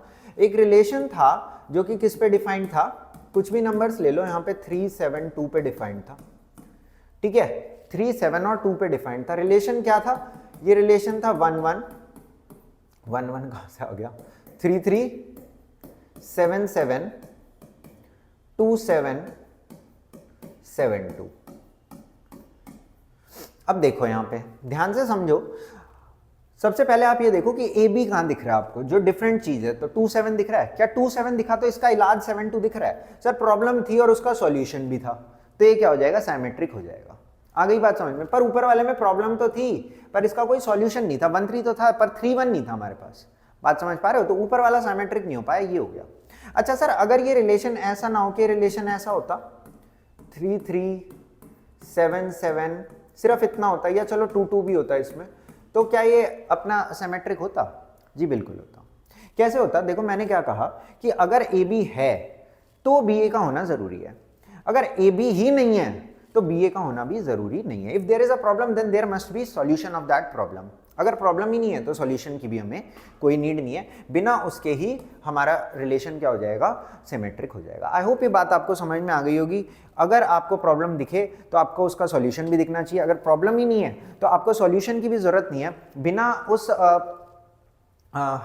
सॉल्यूशन के ही, क्योंकि प्रॉब्लम ही नहीं थी तो सॉल्यूशन की क्या नीड है आपको, ठीक है, तो बिना उसके ही आपका रिलेशन क्या हो जाएगा, सिमेट्रिक हो जाएगा, ठीक है। ऊपर वाला रिलेशन सिमेट्रिक नहीं है। अच्छा ये वाला रिलेशन रिफ्लेक्सिव है क्या, आप कहोगे सर नहीं, क्यों?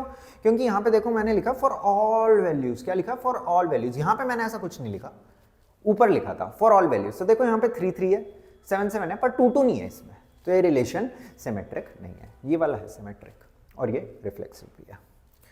सॉरी ये रिलेशन रिफ्लेक्सिव नहीं है क्योंकि 3 3 है, 7 7 है और 2 2 नहीं है। ये सिमेट्रिक जरूर है क्योंकि 2 7 है और 7 2 है, ठीक है। सॉरी थोड़ा सा गलत बोल दिया था मैंने, ओके फाइन। ट्रांजिटिव पे चलते हैं।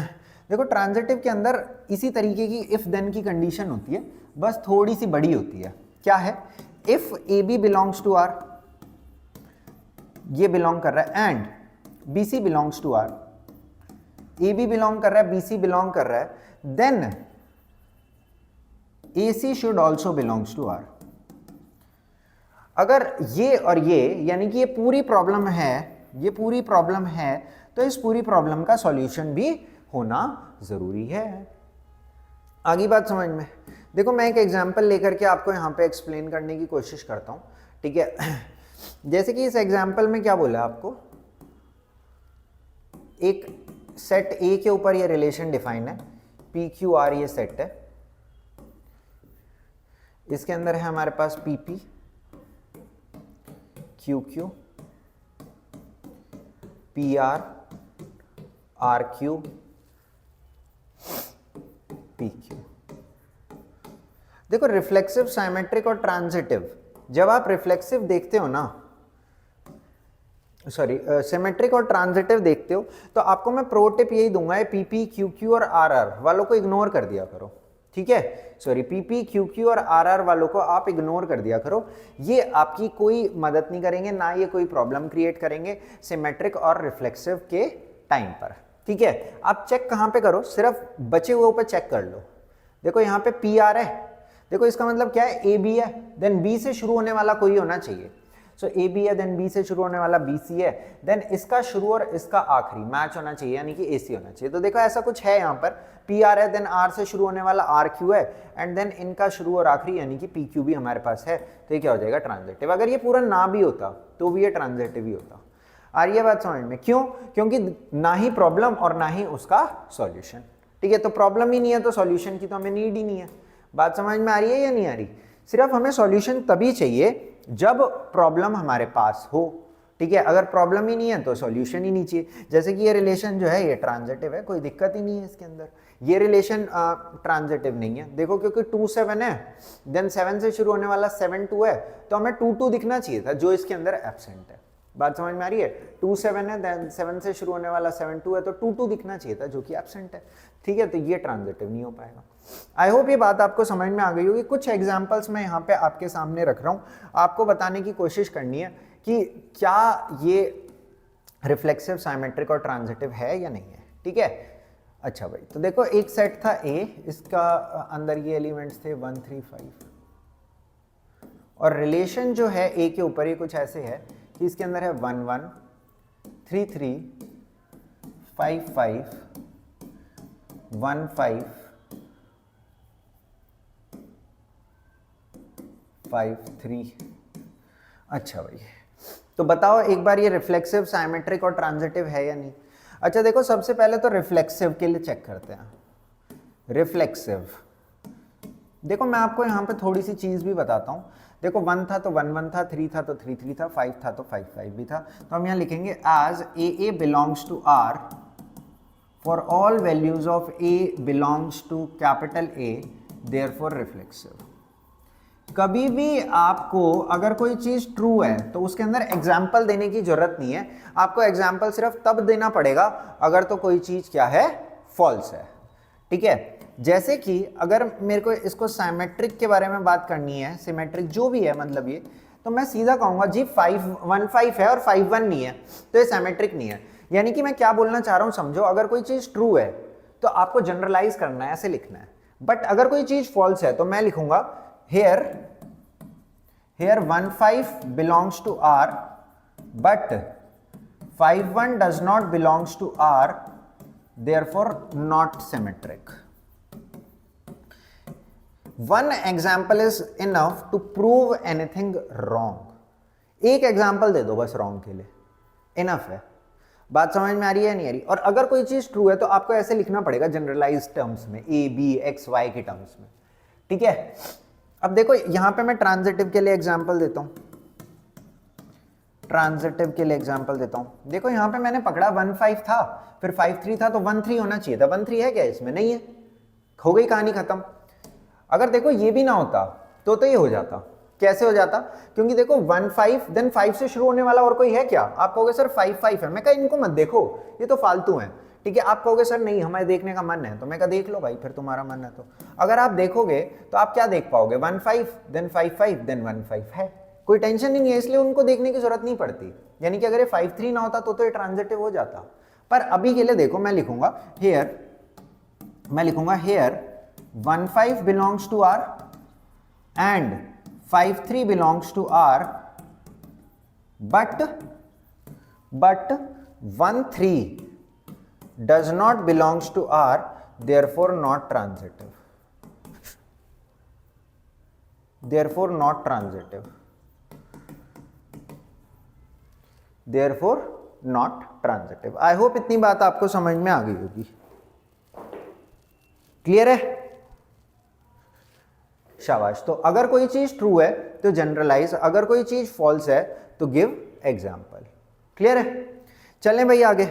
तो ये किसके लिए मैंने आपको बताया? टाइप्स ऑफ रिलेशन के लिए, रिफ्लेक्सिव, साइमेट्रिक और ट्रांजिटिव के लिए। ठीक है, ऐसी इंग्लिश आपको लिखनी होगी। कैसी?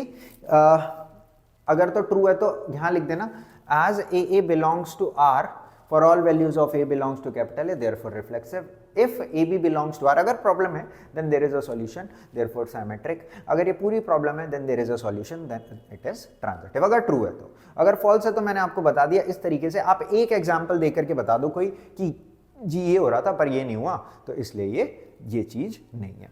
अगर कोई भी चीज फॉल्स है गिव एग्जांपल, अगर कोई भी चीज है जनरलाइज, अगर कोई भी चीज ट्रू है तो जनरलाइज। अब कुछ क्वेश्चंस पे चलते हैं। किस चीज के? टाइप्स ऑफ रिलेशन के। आप कहो तो मैं टाइप्स ऑफ फंक्शन साथ में पढ़ा दूं, पर रह नहीं देते हैं। ठीक है, पहले हम एक बार टाइप्स ऑफ रिलेशन के क्वेश्चन करते हैं। ठीक है, देखो भाई यहां पर अब थोड़े से बढ़िया सवाल हैं, ध्यान से समझने की कोशिश करना। आधा चैप्टर हमारा टाइप्स ऑफ रिलेशन है जो कि हमने कवर कर लिया, जस्ट इसके क्वेश्चन करने बाकी हैं। देन आधा चैप्टर क्या रहेगा? टाइप्स ऑफ फंक्शन रहेगा।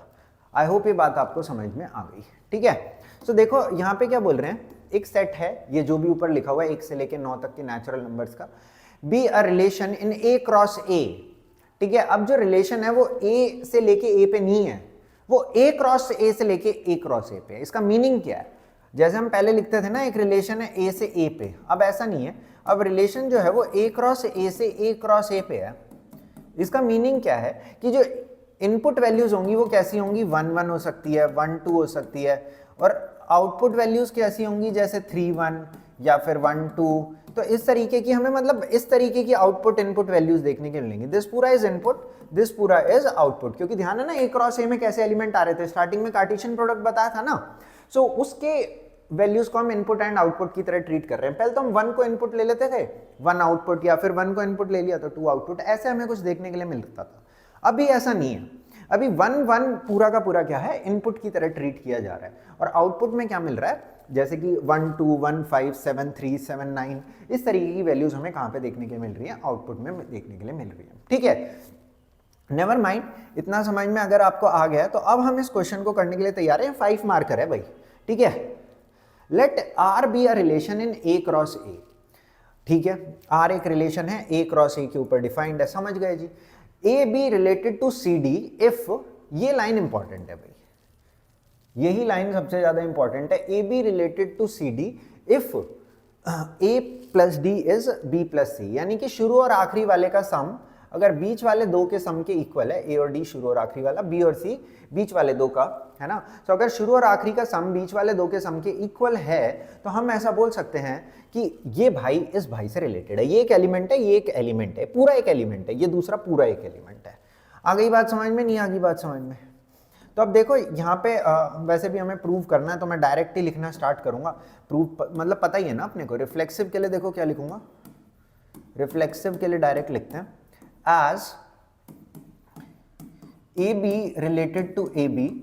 आप कहोगे sir A belongs to R होता था, देखो ऐसा नहीं है, अब ए पूरा का पूरा यही है, तो ये is related to the same thing, as this is related to this for all values of AB belongs to कहां से, A cross A, therefore reflexive। आ गई बात समझ में? नहीं आई तो अभी आ जाएगी, कोई ज्यादा टेंशन मत लो। अब यहां पे बिकॉज में क्या लिखना है आपको, बिकॉज में देखो शुरू और आखिरी वाले का सम क्या हो रहा है, A प्लस बी, और बीच वाले दो का सम क्या हो रहा है, B प्लस A। क्या दोनों इक्वल होते हैं? Because this is equals to that. I hope ये समझ में आपको आ गया होगा, क्लियर है। अब साइमेट्रिक देखते हैं। साइमेट्रिक, साइमेट्रिक भी देखो है तो ये सही, क्योंकि हमें तो प्रूव दैट कर रखा है ना। सो हम लिखेंगे if A B is related to C D, यानी कि ए के एलिमेंट दूसरे इस एलिमेंट से रिलेटेड है, देन ध्यान से समझते जाओ, then C D is related to A B, therefore symmetric, therefore symmetric. आ गया समझ में या नहीं आ गया समझ में? अगर ए बी रिलेटेड है सी डी से, आप ये मत सोचना कि सर आप तो यहाँ पे एक एलिमेंट लेते थे, एक एलिमेंट, भाई ये ए क्रॉस ए पे डिफाइंड है ना रिलेशन। सो जो इनपुट है वो ए क्रॉस ए से आ रहे हैं, ए क्रॉस ए जो सेट है ना उसी से हम ए क्रॉस ए की तरफ जाने की कोशिश कर रहे हैं। तो इनपुट वैल्यूज इसीलिए ये कॉमा वाली आ गई है यहाँ पे। अब ये तो मैंने सीधी लाइन लिख ली जो मैंने याद कर रखी थी। अब बिकॉज में थोड़ी सी मेरे को मेहनत करनी पड़ेगी। देखो बिकॉज अगर ये दोनों रिलेटेड हैं तो शुरू और आखिरी वाले का सम इक्वल होना चाहिए बी और सी के। मैं कहा बिल्कुल, बिकॉज शुरू और आखिरी वाले का सम अगर इक्वल है, बिकॉज इफ ये ट्रू है, इफ ये ट्रू है देन चेक करते हैं क्या ये ट्रू होगा। Because if this is true then C plus B is equals to D plus A. तो देखो सेम ही बात लिखी है, A plus D, D plus A, B plus C, C plus B, same ही चीज़ लिखी हुई है। सो आई होप ये भी आपको बिकॉज समझ में आ गया होगा इसका, ठीक है। ट्रांजिटिव देखते हैं। अच्छा ट्रांजिटिव इनका थोड़ा सा ट्रिकी रहता है तो आप समझने की कोशिश करना, हालांकि सभी क्वेश्चन में लगभग सेम अप्रोच होती है, पर कोई नहीं तब भी थोड़ा आप समझने की कोशिश करना। बिकॉज ट्रांजिटिव, तो अब यहाँ पे लिखेंगे हम if A comma B related to C comma D and C comma D related to E comma F, then शुरू का क्या है ए कॉमा बी और लास्ट का क्या है E comma F, then A comma B is related to E comma F, therefore transitive, therefore transitive. अब because के अंदर देखो हम कैसे लिखेंगे, बिकॉज इफ अगर ये ट्रू है तो हम क्या लिखेंगे a plus D is equals to B plus C, and ये भी ट्रू है तो इसमें क्या लिखेंगे c plus F is equals to D plus C. और आपको अब इन दोनों से इसका रिजल्ट कैलकुलेट करना है। इसका रिजल्ट क्या होगा, a plus F is equals to B plus C. So वो इन दोनों से कैलकुलेट करना है। तो सपोज आप इन दोनों को ऐड कर दो, इंग्लिश लिख देना थोड़ी, एडिंग इक्वेशन 1 एंड 2, ठीक है। अभी यहाँ पे स्पेस कंस्ट्रेंट है तो मैं लिख नहीं पा रहा, a plus D C plus F is equals to B plus C D plus सी।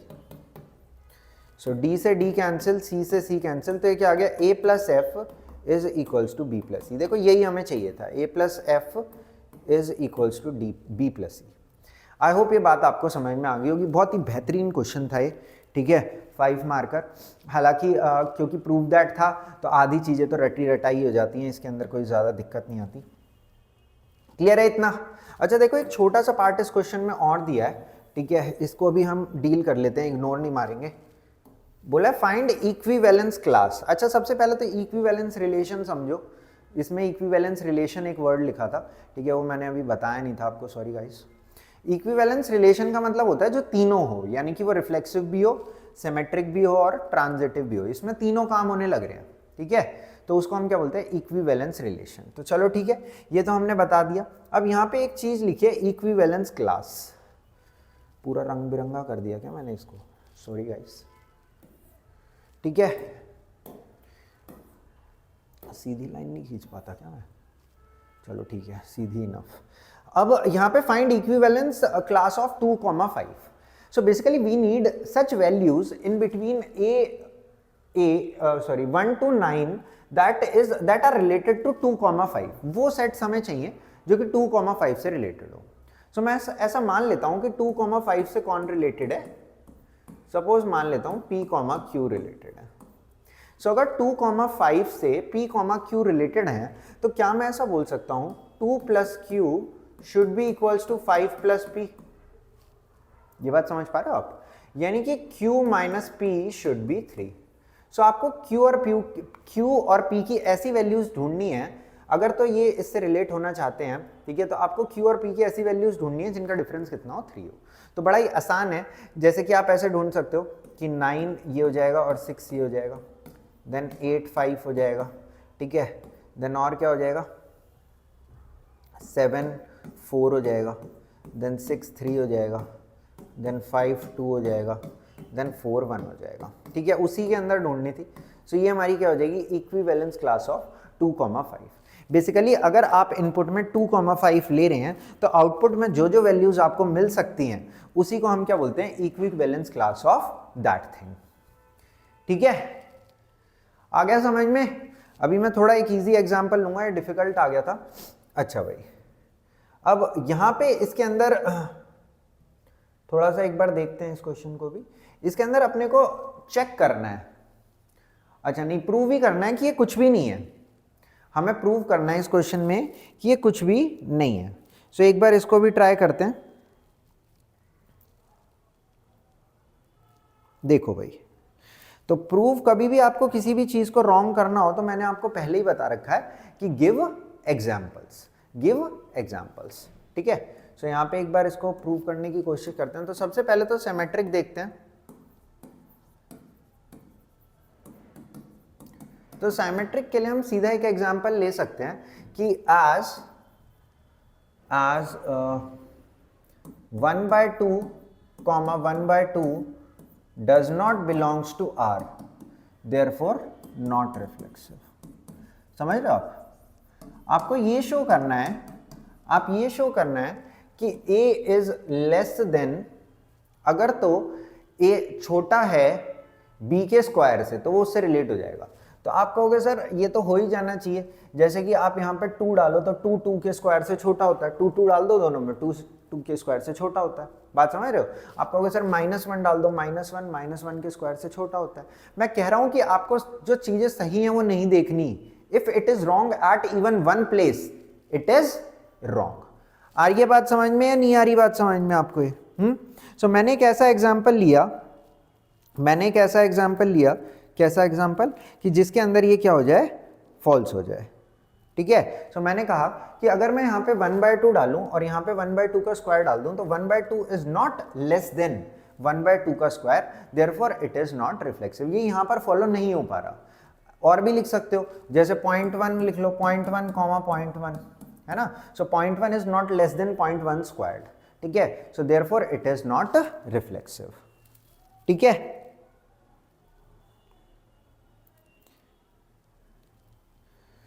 आ गई बात समझ में या नहीं आ गई बात समझ में?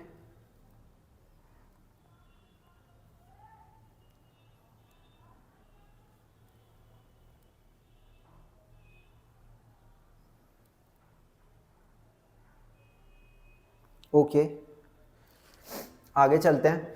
तो सिमेट्रिक हो गया। अब रिफ्लेक्स उल्टा बता दिया यार मैंने ना तुम्हें कितना ज़्यादा। ये रिफ्लेक्सिव के लिए,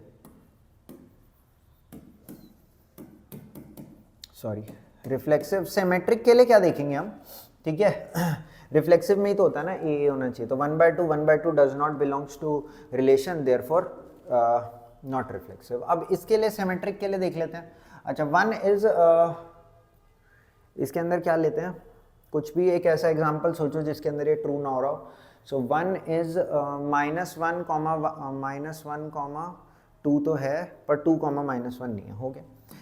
एज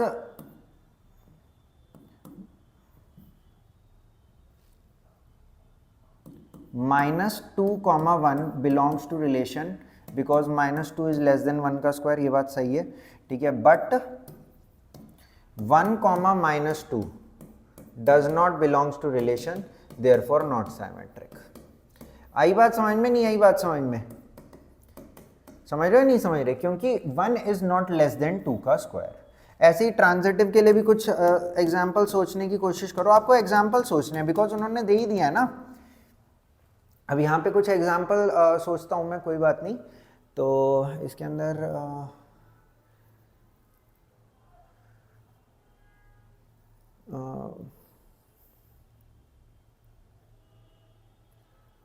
1.4 इज लेस देन 1.2 का स्क्वायर, ठीक है।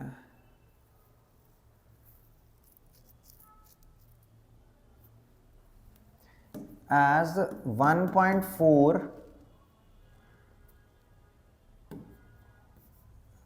कॉमा 1.2 ये बिलोंग कर रहे हैं रिलेशन से, बिल्कुल कर रहे हैं, बिकॉज 1.4 इज 1.4 एंड 1.2 का स्क्वायर इज 1.44 एंड 1.2 अगर मेरे को देखना हो इट इज ये 1.1 ये भी कर रहे हैं मेरे हिसाब से, क्योंकि देखो ये क्या है 1.4, ये क्या लेस देन है 1.44 से, बिल्कुल है, ट्रू है। अच्छा 1.2 क्या लेस देन है 1.21 से, ये भी ट्रू है।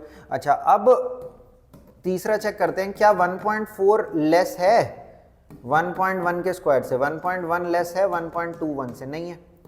बात समझ में आ रही है? So therefore not transitive. ये सोचना पड़ता है यार, देयरफॉर नॉट ट्रांजिटिव।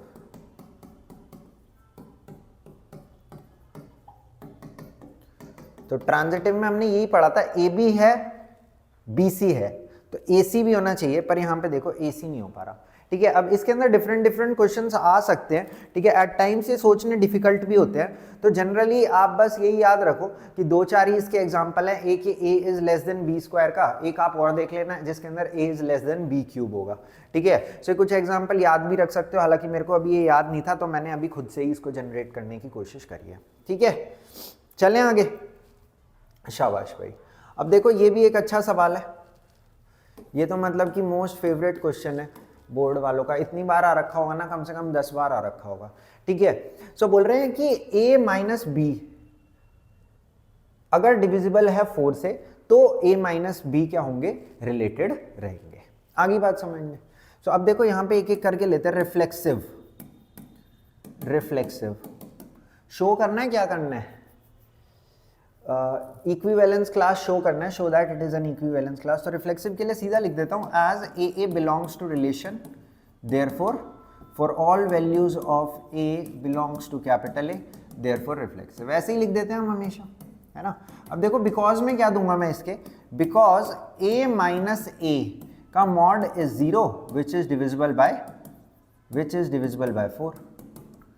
आ गई बात समझ में, नहीं आ गई बात समझ में, विच इज डिविजिबल बाय 4, ठीक है। सो ये क्या हो गया, रिफ्लेक्सिव हो गया। फिर सिमेट्रिक देखते हैं, वो मैं खुद से सोच रहा था ना यार उसमें थोड़ा सा, तो इसलिए मैंने यहाँ पे मैं पहले ही मतलब तुम्हें बताने से पहले ही मैं आंसर सोचते रहता हूँ ना क्या करना है करके, इसलिए मैंने वो थोड़ा सा मतलब सोचते टाइम थोड़ा कंफ्यूज होकर उल्टा लिख दिया था वहाँ पे, सॉरी। रिफ्लेक्सिव साइमेट्रिक के लिए हम क्या लिखेंगे, हमें पता ही है ही, तो if A B belongs to relation and then BA also belongs to relation, then BA also belongs to relation, therefore symmetric। अब इसके बिकॉज में क्या कहेंगे, because if A minus B, if ये रिलेट कर रहे हैं तो इसका मतलब ये क्या है कि 4 का मल्टीपल रहे होंगे इस 4m, देन B माइनस ए का मॉड भी 4m ही रहेगा भाई, क्योंकि मॉड कर दिया ना, उल्टा हो जाएगा ज्यादा, समझ रहे हो नहीं समझ रहे, ये भी क्या रहेगा 4m ही रहेगा। अब देखो ट्रांजिटिव में मैंने बताया था आपको, थोड़ा सा प्रूव करना पड़ता है एडिंग सब्ट्रैक्टिंग मल्टीप्लाइंग वगैरह करके।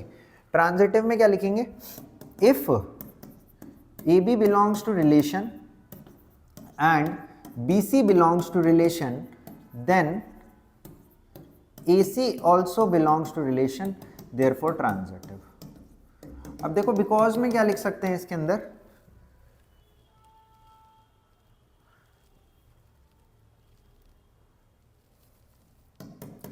Because if A B belong कर रहा है तो ए बी मतलब 4m के लिए इक्वल रहा होगा, यानी कि a minus B plus minus 4m के इक्वल रहा होगा, ठीक है। और बी सी बिलोंग कर रहा है यानी कि b माइनस सी का मॉड 4n के इक्वल रहा होगा। समझ पा रहे हो आप, नहीं समझ पा रहे इस बात को। So b minus C plus minus 4n के इक्वल रहा होगा। अब a माइनस सी भी 4 का मल्टीपल होना चाहिए तभी ये बिलोंग कर पाएगा। देखो अगर आप इन दोनों इक्वेशंस को ऐड कर दो तो क्या मैं यहां से लिख सकता हूं a minus C is plus minus 4m plus n। इसका मतलब a माइनस सी भी क्या है, 4 का मल्टीपल है, यानी कि मैं ऐसा बोल सकता हूं a minus C is 4 times of p, इस पूरे को p लिख लूं तो मॉड लगा दूं तो। सो अगर a माइनस सी भी है तो बस हो गया काम। बात समझ पा रहे हो या नहीं समझ पा रहे? देखो इसी टाइप का बिल्कुल एक क्वेश्चन, नहीं इस टाइप का नहीं, ये जो कार्टेशियन प्रोडक्ट वाला था इस टाइप का एक क्वेश्चन मैंने आपके लिए यहाँ पे और लिख के रखा हुआ है, इसको आप ट्राई करना, ठीक है। ये इसीलिए मैं आपके होमवर्क में डाल रहा हूँ, ठीक है। इसको एक बार आप ट्राई करना, ये भी अच्छा क्वेश्चन है, 5 मार्कर ही है बिल्कुल ये भी, ठीक है। इसको एक बार आप ट्राई करना कैसे रिफ्लेक्सिव साइमेट्रिक या ट्रांजिटिव हो रहा है, बिकॉज इसके अंदर पूरा अच्छे से लिखना, ठीक है। देन कुछ जा करके बात हमारी बनेगी, ठीक है। चलें आगे। अच्छा भाई अब हमारा आ गया टाइप्स ऑफ फंक्शन। काफ़ी आज मैंने पढ़ा दिया, मेरे को तो लग रहा है 28 पेज हो चुके हैं, ठीक है कोई बात नहीं। टाइप्स ऑफ फंक्शन पे चलते हैं भाई, ठीक है। टाइप्स ऑफ फंक्शन, आप कहोगे सर अभी तो टाइप्स ऑफ फंक्शन पढ़ाए थे, भाई वो मैंने बताए थे पर वो on the basis of their domain range या कुछ वो प्रॉपर्टी जो फॉलो कर रहे हैं उसके अकॉर्डिंग थे। जो 12वीं क्लास में हमें फंक्शन पढ़ने हैं वो इस टाइप के फंक्शन पढ़ने हैं कि इनपुट आउटपुट किस तरीके से रिलेट होके चल रहे हैं, यानी कि 1 1 ऑन 2, इंजेक्टिव, बाइजेक्टिव, सरजेक्टिव, इस टाइप के फंक्शंस के बारे में आज हमें बातचीत यहाँ पर करनी है, ठीक है। सो फर्स्ट टाइप यहाँ पे लिख देते हैं एक बार 1 1, ठीक है। दूसरा चलो यहीं लिख देता हूँ मैं ऑन 2, और तीसरा 1 1 ऑन 2।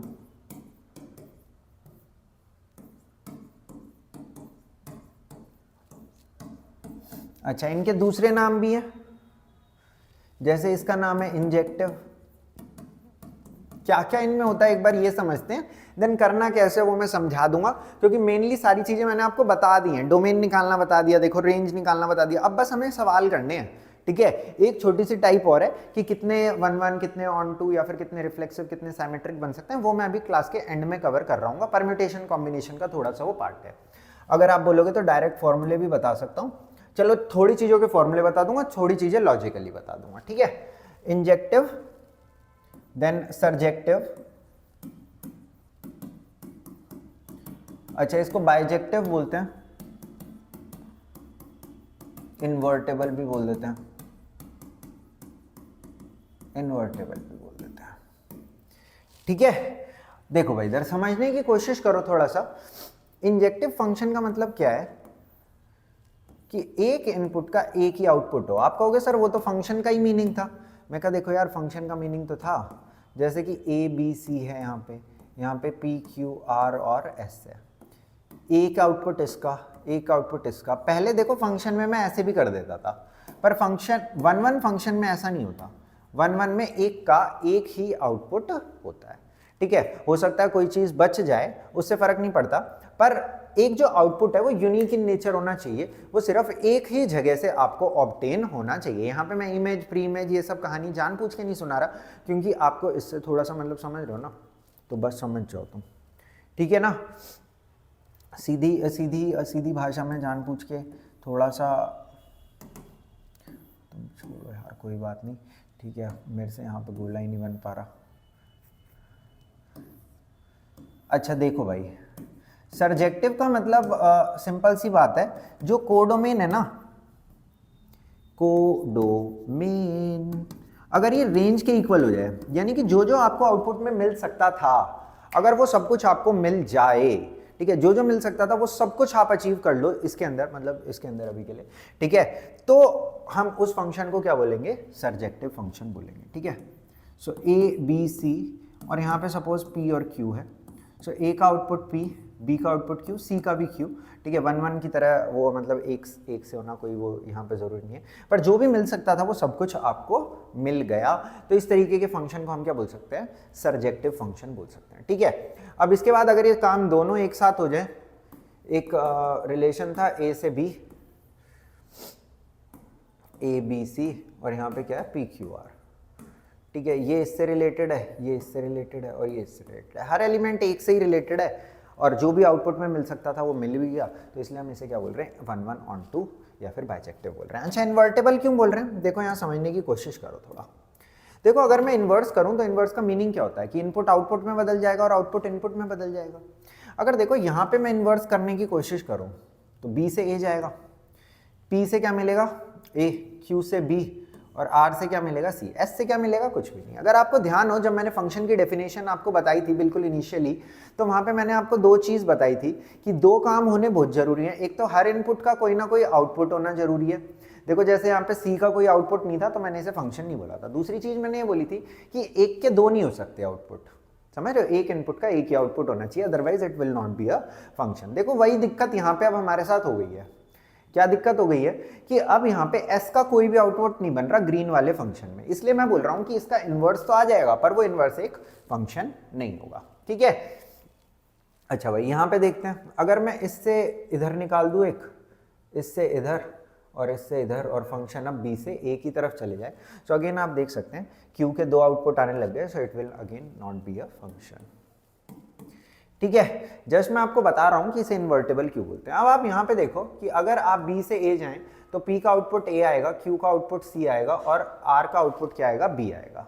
तो अगेन आप देख सकते हो कि हर एक इनपुट कवर हो गया, हर एक इनपुट कवर हो गया, और हर एक इनपुट का एक ही आउटपुट है, यानी कि इन्वर्स हमें मिल गया है। बात समझ में आ रही है, इसीलिए हम इसे क्या बोलते हैं, इन्वर्टेबल फंक्शन बोलते हैं। At times in case of bijective function they will also ask you to calculate inverse of the given function, और वो मैं आपको सिखा दूंगा कैसे निकालना है। ठीक है, आई होप आपको मीनिंग सबका क्लियर हो गया होगा। यहाँ पे सीधी सी बात यह है कि एक इनपुट का एक ही आउटपुट होना चाहिए, वो तो है ही है, पर कोई भी आउटपुट ऐसा नहीं होना चाहिए जो दो इनपुट से मिल रहा हो। कितने इनपुट से, दो इनपुट से मिल रहा हो। ठीक है, यहाँ पे क्या है कि आपको रेंज निकालनी है, अगर वो कोडोमेन के इक्वल आ रही है तो आप बोल देना कि ये क्या है, आपका ऑन टू फंक्शन है। अगर दोनों हो जाए तो बोल देना वन ऑन टू है। ठीक है, injective, surjective and bijective. Bi मतलब दो काम हो रहे हैं, इंजेक्टिव और सर्जेक्टिव। ठीक है, चलें अब करें कार्यक्रम स्टार्ट। अब मैं क्वेश्चन में ही सिखाऊंगा कैसे किसी भी फंक्शन को इंजेक्टिव एंड सर्जेक्टिव प्रूव किया जा सकता है। यहाँ पे तो देखो सिंपली क्या करना है आपको, अगर किसी भी फंक्शन को सर्जेक्टिव प्रूव करना है तो आपको रेंज निकालनी है। क्वेश्चन में कोडोमेन दे ही रखा होगा, चेक कर लेना क्या जो आपकी रेंज आ रही है और जो क्वेश्चन में रेंज दे रखी है वो दोनों इक्वल हैं। अगर तो वो दोनों इक्वल हैं तो ये क्या हो जाएगा, सर्जेक्टिव हो जाएगा। यहाँ पे जो भी काम है वो मैं आपको बताता हूँ। यहाँ पे भी हमने सीखा क्या है, हमने सीखा ये है कि वो फंक्शन वन होगा जिसके अंदर हर आउटपुट सिर्फ और सिर्फ एक जगह से आता हो। कोई भी आउटपुट ऐसा नहीं होना चाहिए जो दो इनपुट से आने लग रहा है। ठीक है, चलो शाबाश। अब क्वेश्चन पे आ जाते हैं।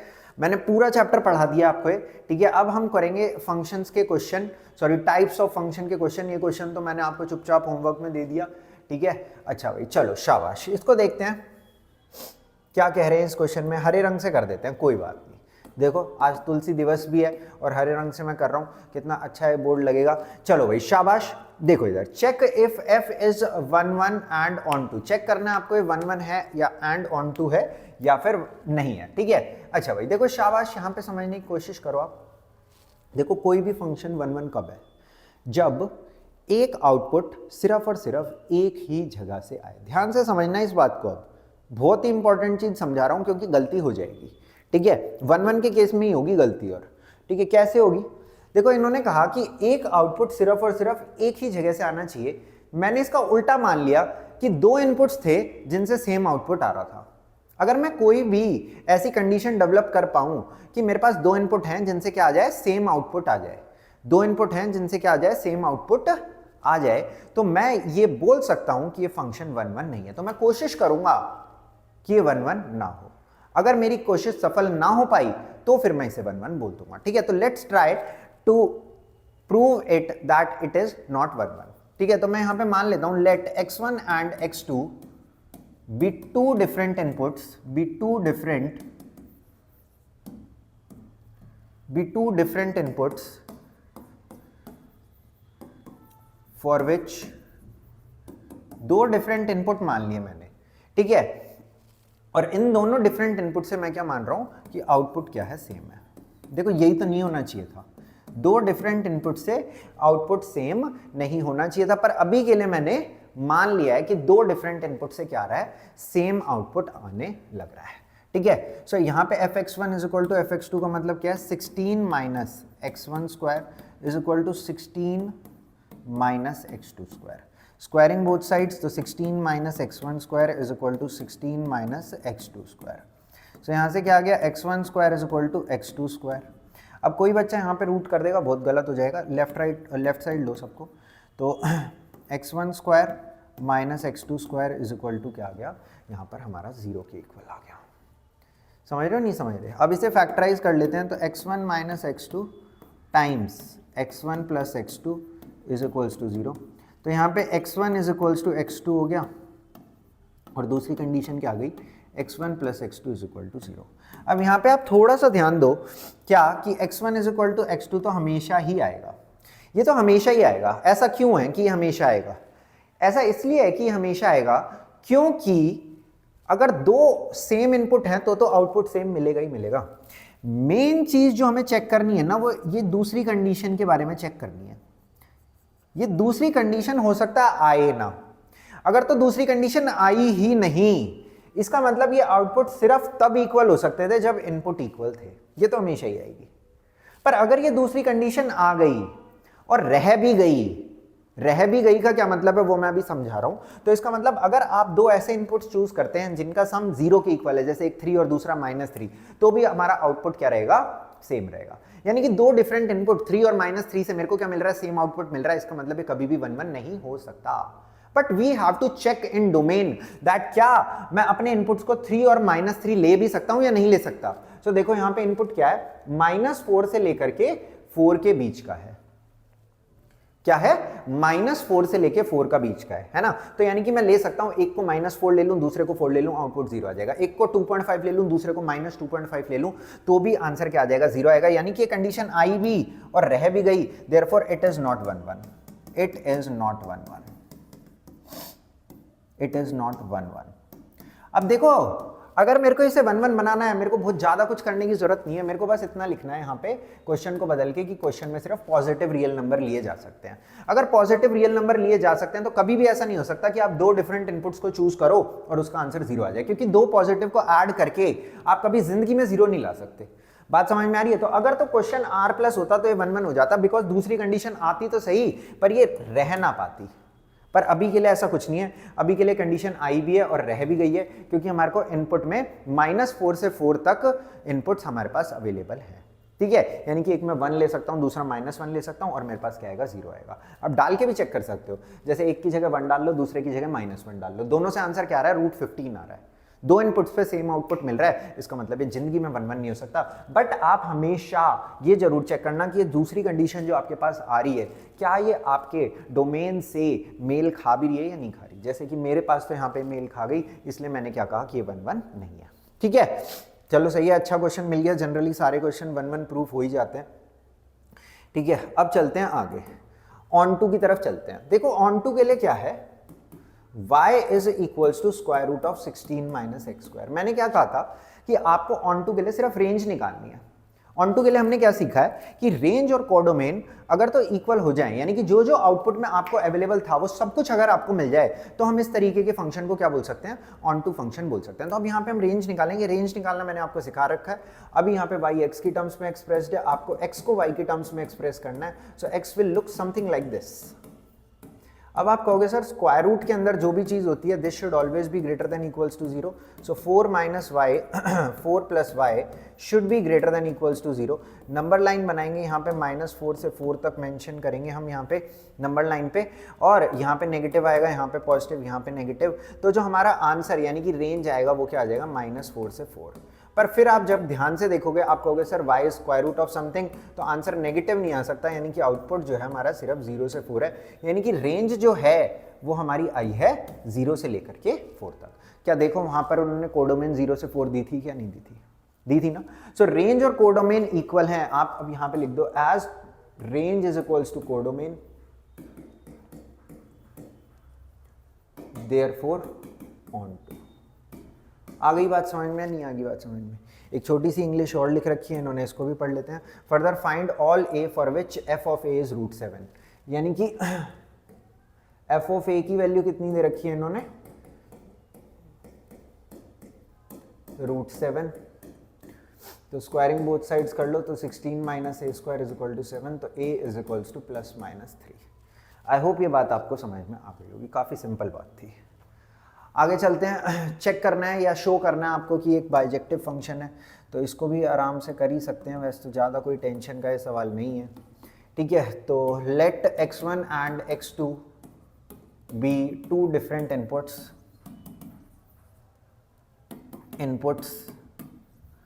फॉर विच, दो मैंने मान लिए कि डिफरेंट इनपुट हैं, for which fx1 is equals to fx1 is equals to fx2।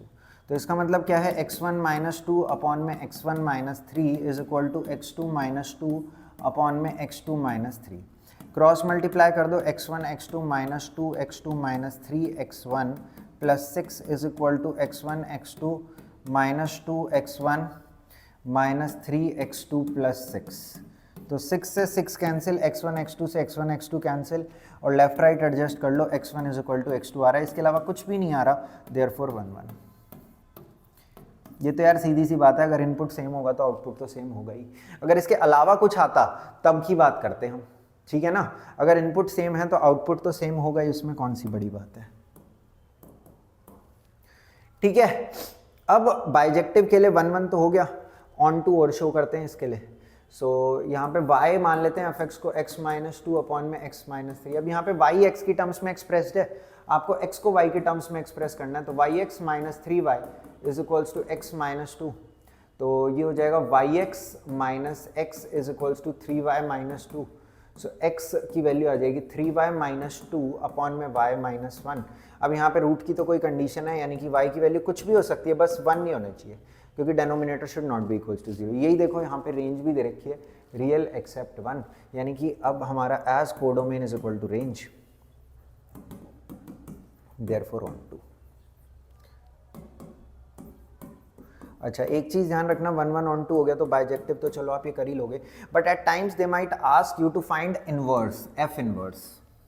तो एफ इनवर्स एक्स क्या होगा, 1 1 ऑन टू दोनों हो गया ना, तो एफ इनवर्स कैलकुलेट कर सकते हो। यही जो यहाँ पर लिखा हुआ है, बस x की y की जगह आप x लिख देना, यही क्या हो जाएगा आपका एफ इनवर्स x हो जाएगा। ठीक है, ये भी आपसे पूछ सकते हैं, क्योंकि अगर बाइजेक्टिव है यानी कि इन्वर्टेबल है तो उसका इन्वर्स और बता दो। तो इस तरीके से आप इन्वर्स कैलकुलेट करके बता सकते हैं। शाबाश भाई। अच्छा ठीक है, एक बार इसको भी देखते हैं थोड़ा सा, हालांकि मेरे को अजीब क्वेश्चन दिख रहा है पर कोई बात नहीं, इसको देखता हूँ। Show that f is both 1 1 and onto. ठीक है, तो सबसे पहले 1 1 देखते हैं। 1 1 में तो चलो कोई दिक्कत नहीं है। Let x1 and x2 be two different inputs, दो डिफरेंट इनपुट्स माने हमने, for which fx1 is equals to fx2। ठीक है, तो ये क्या होगा, 9x1 square plus 6x1 minus 5 is equals to 9x2 square plus 6x2 minus 5। तो -5 से -5 कट गया, हर चीज़ को लेफ्ट ले आओ, तो 9x1 square minus x2 square plus 6x1 minus x2 is equals to 0। So यहाँ पर क्या है, 9x1 minus x2, x1 plus x2 plus 6x1 minus x2 is equals to 0। Common निकाल लो, 3x1 minus x2, 3x1 plus x2 plus 2 is equal to 0। अब आपके पास यहाँ पे दो कंडीशन आ गई, क्या, एक तो x1 is equals to x2 जो कि यहाँ से आई है, और दूसरी है 3x1 plus x2 plus 2 is equal to 0। दूसरी कंडीशन आपके पास ये आ गई। अब आप यहाँ पे एक सीधी सी बात समझो कि ये दूसरी कंडीशन पॉसिबल ही नहीं है। क्यों? क्योंकि इनपुट क्या है, पॉजिटिव रियल नंबर। अब 3x1, x2 और 2 हर चीज़ तो पॉजिटिव है, 3x1 भी पॉजिटिव है क्योंकि इनपुट पॉजिटिव है, x2 भी पॉजिटिव है और 2 भी पॉजिटिव है। सारे पॉजिटिव नंबर्स को ऐड करके आप कभी 0 ला ही नहीं सकते, और 0 ला ही नहीं सकते तो ये कंडीशन रिजेक्ट हो गई। यानी कि सिर्फ कौन सी कंडीशन प्रिवेल कर रही है, x1 is equal to x2, therefore 1 1। बात समझ में आ गई? थोड़ी इंग्लिश लिख देना, according to given input values that is are positive, this condition is not possible, therefore x1 is equal to x2, therefore 1 1। आगे बात समझ में? चलो भाई शाबाश। अब देखो ये सेकंड जो इसका ऑन टू का है, थोड़ा सा यार मेरे को अजीब दिखता है, क्यों वो भी मैं समझा देता हूँ आपको, कोई टेंशन नहीं है। देखो y किसके इक्वल है, 9x square plus 6x minus 5 के। ठीक है, तो यहाँ पे अब आपको क्या करना है, x को y की टर्म्स में एक्सप्रेस करने की कोशिश करनी है, तो कर देते हैं। ठीक है, तो 9x square plus 6x minus 5 minus y is equal to 0। अब यहाँ पे हम x की वैल्यू निकाल लेते हैं क्वाड्रेटिक फॉर्मूला से, that is minus b square root of b square, that is 36 minus 4 into में 9 इंटू में 5 प्लस y अपॉन में 2a, दैट इज 18। ठीक है, अब आप कहोगे सर यहाँ पे सिर्फ एक ही कंडीशन है जो कि रूट की कंडीशन है, और रूट के अंदर जो भी होता है that is always greater than equals to 0। तो मैं कैसा ही बोल रहा हूँ, तो 36 plus 36 5 plus y should be greater than equals to 0। तो यहाँ से आपके पास क्या आ जाएगा, 36 को कॉमन निकाल के भेज दो उधर, so 1 plus 5 plus y should be greater than 0, so y should be greater than equals to -6, यानी कि -6 या उससे बड़ी वैल्यूज होनी चाहिए। सॉरी मैं थोड़ा सा कंफ्यूज हो गया था, एवरीथिंग इज एब्सोल्युटली फाइन। देखो यहाँ पे इन्होंने क्या बोला है कि y की आपको क्या क्या वैल्यूज मिल सकती है, -6 से बड़ी वैल्यू मिल सकती है। तो क्या मैं बोल सकता हूँ जो ये है, ऑफ कोर्स ये दोनों इक्वल नहीं आ रहा है यहाँ से, पर -6 से बड़ी वैल्यू अगर मिल सकती है तो ये तो आपको पक्का मिल ही सकती है -5 से इन्फिनिटी। -6 से बड़ा ही तो होता है -5 से इन्फिनिटी। ठीक है, तो हम क्या बोल देंगे कि ये क्या है, ऑन टू बी है। As the given range can be obtained, as the given codomain can be covered through y is greater than equals to -6, therefore onto। I hope ये बात भी आपको अच्छे से समझ में आ गई होगी। -6 से बड़ा है ना, वो मैं जब अभी दिमाग में कैलकुलेट कर रहा था, तो मतलब ये b स्क्वायर माइनस 4ac मैंने मतलब जब क्वेश्चन स्टार्ट हुआ तो कैलकुलेट किया था, तो यही आ रहा था। मेरे को थोड़ा सा नेगेटिव की वजह से कन्फ्यूजन हो गया था। ठीक है, इसीलिए मैं बोल रहा था कॉन्ट्राडिक्टरी टाइप, जो भी वो बोल रहा था। ठीक है, तो -6 से बड़ा है तो -5 से इन्फिनिटी तो कवर हो जाएगा। क्लियर है? चलें आगे, शाबाश।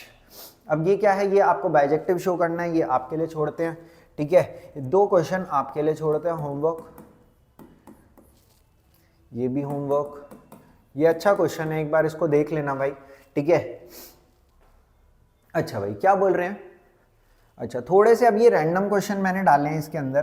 ठीक है, तो एक रैंडम सा कलर भी ले लेते हैं जो हम कभी यूज नहीं करते करके, ऑरेंज ले लेते हैं। चलो ठीक है, इफ जी अच्छा पूछ रहे क्या ये फंक्शन है, तो देखो फंक्शन के लिए मैंने आपको क्या बताया था, हर इनपुट के लिए मतलब एक इनपुट से एक ही आउटपुट आना चाहिए। तो 1 से कितने आउटपुट आ रहे हैं, एक ही आ रहा है 1, 2 से कितने आ रहे हैं, एक ही आ रहा है 3, 3 से एक ही आ रहा है 5, 4 से एक ही आ रहा है 7। As every input has only one output, therefore it is a function। तो ये तो पहली बात तो इसकी ट्रू हो गई।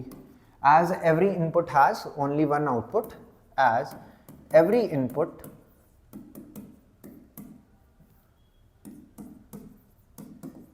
has only one output, therefore 1 1। आ गया समझ में? शाबाश। If g is described by gx is equal to this, that, find a and b। ये easy है।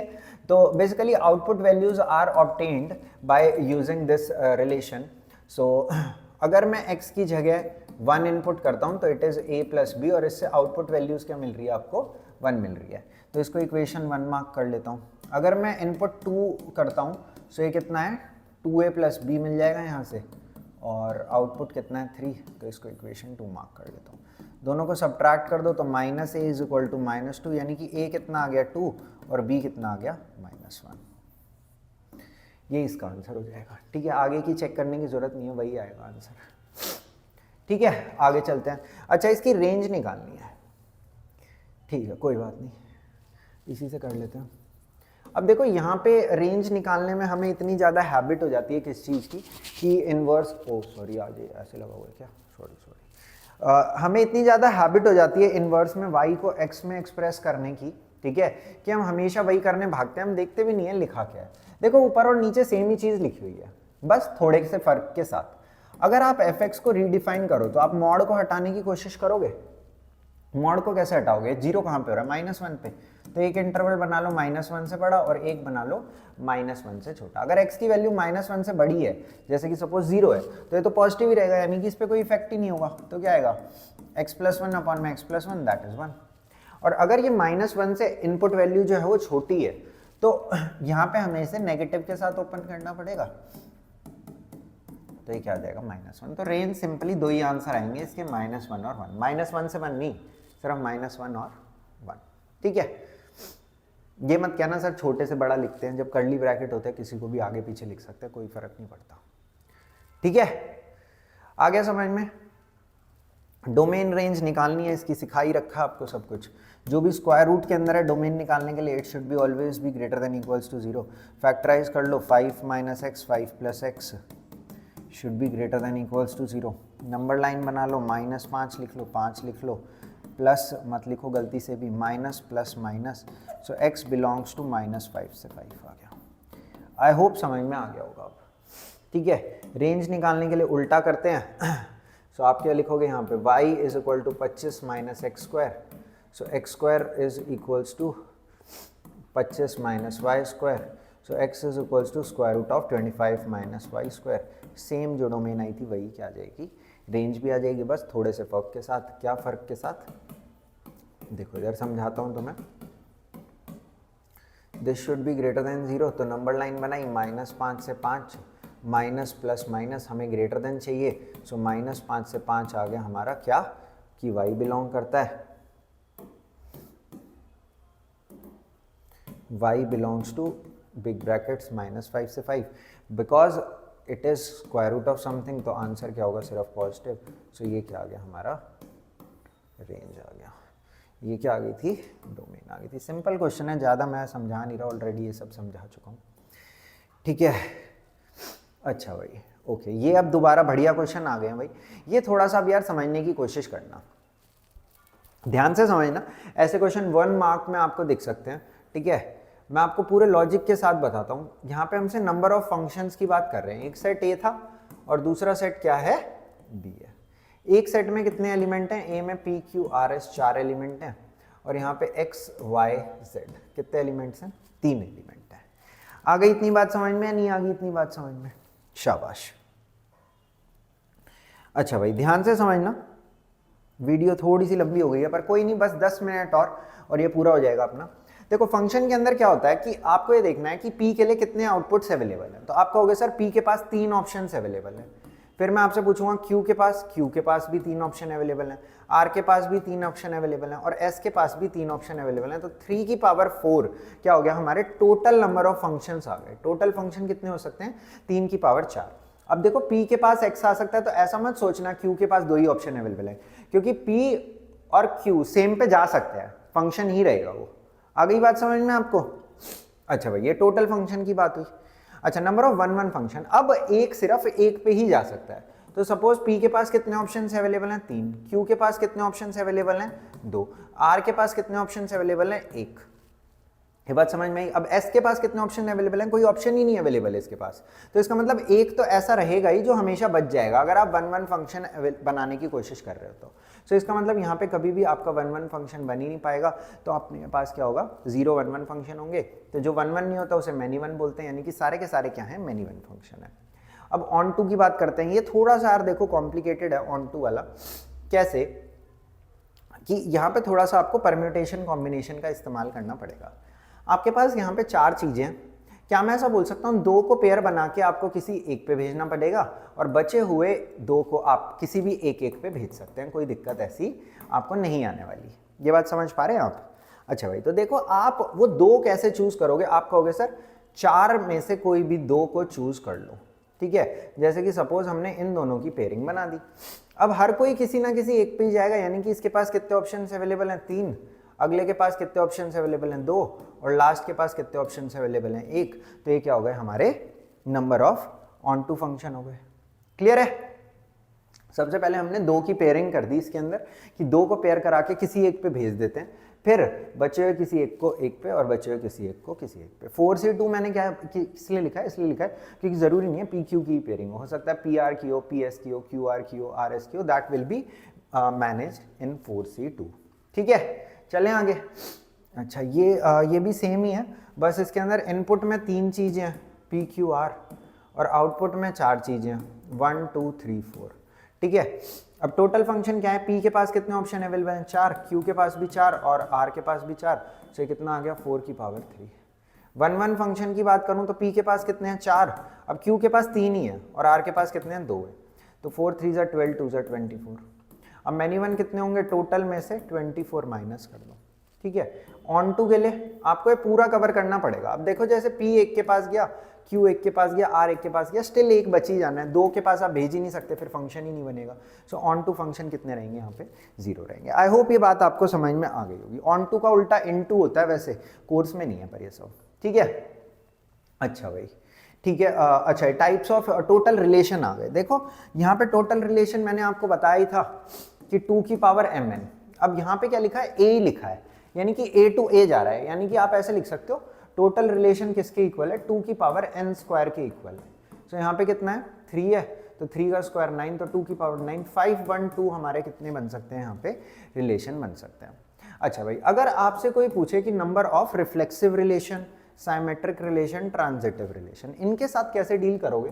देखो यहाँ पे 2 की power n square minus n, यहाँ पे 2 की power n square plus n/2, और यहाँ पे अभी मैं बता रहा हूँ आपको क्या करना है। एक बेल नंबर से रिलेटेड एक कॉन्सेप्ट होता है छोटा सा, उसको हम अभी डिस्कस नहीं करेंगे। मैं एक सीरीज बताऊंगा, उसी सीरीज से रिलेट करके आप छोटा सा कुछ काम कर सकते हैं, तो आपको नंबर ऑफ ट्रांजिटिव रिलेशंस दिख जाएंगे। ठीक है, पर उससे पहले इनके आंसर निकालते हैं। 2 की पावर 3 एलिमेंट है, तो 3 का स्क्वायर 9 माइनस 3, तो 2 की पावर 6, यानी कि 64 आ गया। यहाँ पे 2 की पावर n स्क्वायर, यानी कि 9 प्लस 3/2, तो ये कितना आ गया? ये भी 2 की पावर 6 ही आ गया, यानी कि 64 आ गया।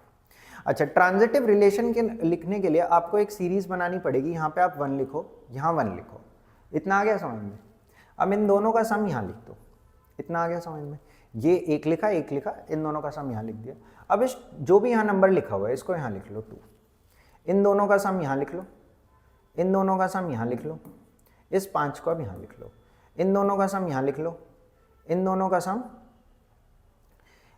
सम यहाँ लिख लिया, इन दोनों का सम यहाँ लिख लो, इन दोनों का सम यहाँ लिख लो, इस 15 को यहाँ लिख लो, इन दोनों का सम यहाँ लिख लो, इन दोनों का सम यहाँ लिख लो, इन दोनों का सम यहाँ लिख लो, और इन दोनों का सम यहाँ लिख लो। आइए, सीरीज समझ में नहीं आई? नहीं आई तो एक बार दोबारा देख लेना, कोई ज़्यादा दिक्कत की बात नहीं है। 1 1 लिखा, इन दोनों का सम यहाँ लिख लिया, इसको यहाँ ले आए, फिर इन दोनों का सम यहाँ, इन दोनों का सम यहाँ, इसको यहाँ ले आए, इन दोनों का सम यहाँ, इन दोनों का सम यहाँ, इन दोनों का सम यहाँ, इसको यहाँ ले आए, इन दोनों का सम यहाँ, इन दोनों का सम यहाँ, इन दोनों का सम यहाँ, इन दोनों का सम यहाँ, इसको आगे लिख लेंगे। आ गई बात समझ में? ऐसे ये सीरीज चलती रहेगी। अब यहाँ पे आप ये देखो कि नंबर ऑफ ट्रांजिटिव रिलेशंस को आप आंसर कैसे करेंगे। अगर तो आपके सेट में एक ही एलिमेंट है तो नंबर ऑफ ट्रांजिटिव रिलेशन कितने रहेंगे? 1। अगर 2 एलिमेंट्स हैं तो नंबर ऑफ ट्रांजिटिव रिलेशन 2 रहेंगे। नंबर ऑफ एलिमेंट्स 3 है तो 5 रहेंगे। 4 हैं तो 15 रहेंगे, और 5 हैं तो 52 रिलेशन रहेंगे। यहाँ पे अपने पास 3 है तो आंसर कितना हो जाएगा, 5 हो जाएगा। एक लास्ट क्वेश्चन इस क्लास का, ठीक है, देन आपको थैंक यू बोल देंगे। Total number of relation on set ए, तो ये तो बहुत ही इजी क्वेश्चन है, 2 की पावर इंटू में 4 का स्क्वायर, यानी कि 2 की पावर 16, आप लोग निकाल लेना जितना भी होता है, ठीक है। टोटल रिलेशंस, अच्छा इसके अंदर बताने, सो ये भी 2 की पावर 16 ही आ गए। रिफ्लेक्सिव रिलेशन क्या बताया था, 2 की power n square minus n, यानी कि 2 की पावर 16 माइनस 4, यानी कि 2 की पावर 12, ठीक है, 4096 हो जाएगा, ठीक है। सिमेट्रिक रिलेशन, सिमेट्रिक के लिए क्या बताया था, 2 की power n square plus n by 2, ठीक है। सो ये कितना हो जाएगा, 2 की पावर 16 प्लस 4 बटे 2, यानी कि 2 की पावर 10 हो जाएगा, ठीक है। ट्रांजिटिव रिलेशन देखो 4 एलिमेंट्स हैं, अभी अभी मैंने आपको बताया, क्या 4 के लिए कितने हो जाएंगे, आपके पास 15 ट्रांजिटिव रिलेशन हो जाएंगे। आई होप ये पूरा आपको समझ में आ गया होगा, कुछ चीज़ें लॉजिक से, कुछ चीज़ें फॉर्मूले से, और थोड़ी थोड़ी सारी चीज़ों को कंबाइन करके आज की भी हमारी क्लास ये पूरी हो गई, ठीक है। मैंने मैक्सिमम चीज़ें आज की क्लास में कवर करने की कोशिश करी, जो भी आपके एग्जाम्स में दिख सकती हैं, ठीक है। थोड़ा सा 11 का पोर्शन भी कवर किया, थोड़े से PYQ भी कवर किए, 5 मार्कर्स, 1 मार्कर, सब कुछ कवर करने की कोशिश करिए। अब आपका काम ये कि आप कुछ क्वेश्चंस प्रैक्टिस करो, इस वीडियो को देखो, ठीक है। नोट्स तो क्या ही, मैथ्स प्रैक्टिस से ही आ जाती है, ठीक है, पर छोटे छोटे जैसे पॉइंट्स हैं, जैसे फॉर्मूले छोटे छोटे मैंने आपको बताए, ठीक है, ये सब चीज़ें ऐसी हैं जो एग्जाम टाइम पे आप भूल सकते हो, तो इनको कहीं पर लिख लो, ठीक है, ताकि आप इन्हें सही समय आने पर रिवाइज भी कर सको, ठीक है। Thank you for watching guys. Next class के अंदर मैं आपको लीनियर प्रोग्रामिंग कवर करा दूंगा, ठीक है। आज की क्लास को अटेंड करने के लिए आपका बहुत बहुत धन्यवाद। नेक्स्ट क्लास में मिलते हैं और आगे की पढ़ाई कर लेते हैं। Thank you, bye bye.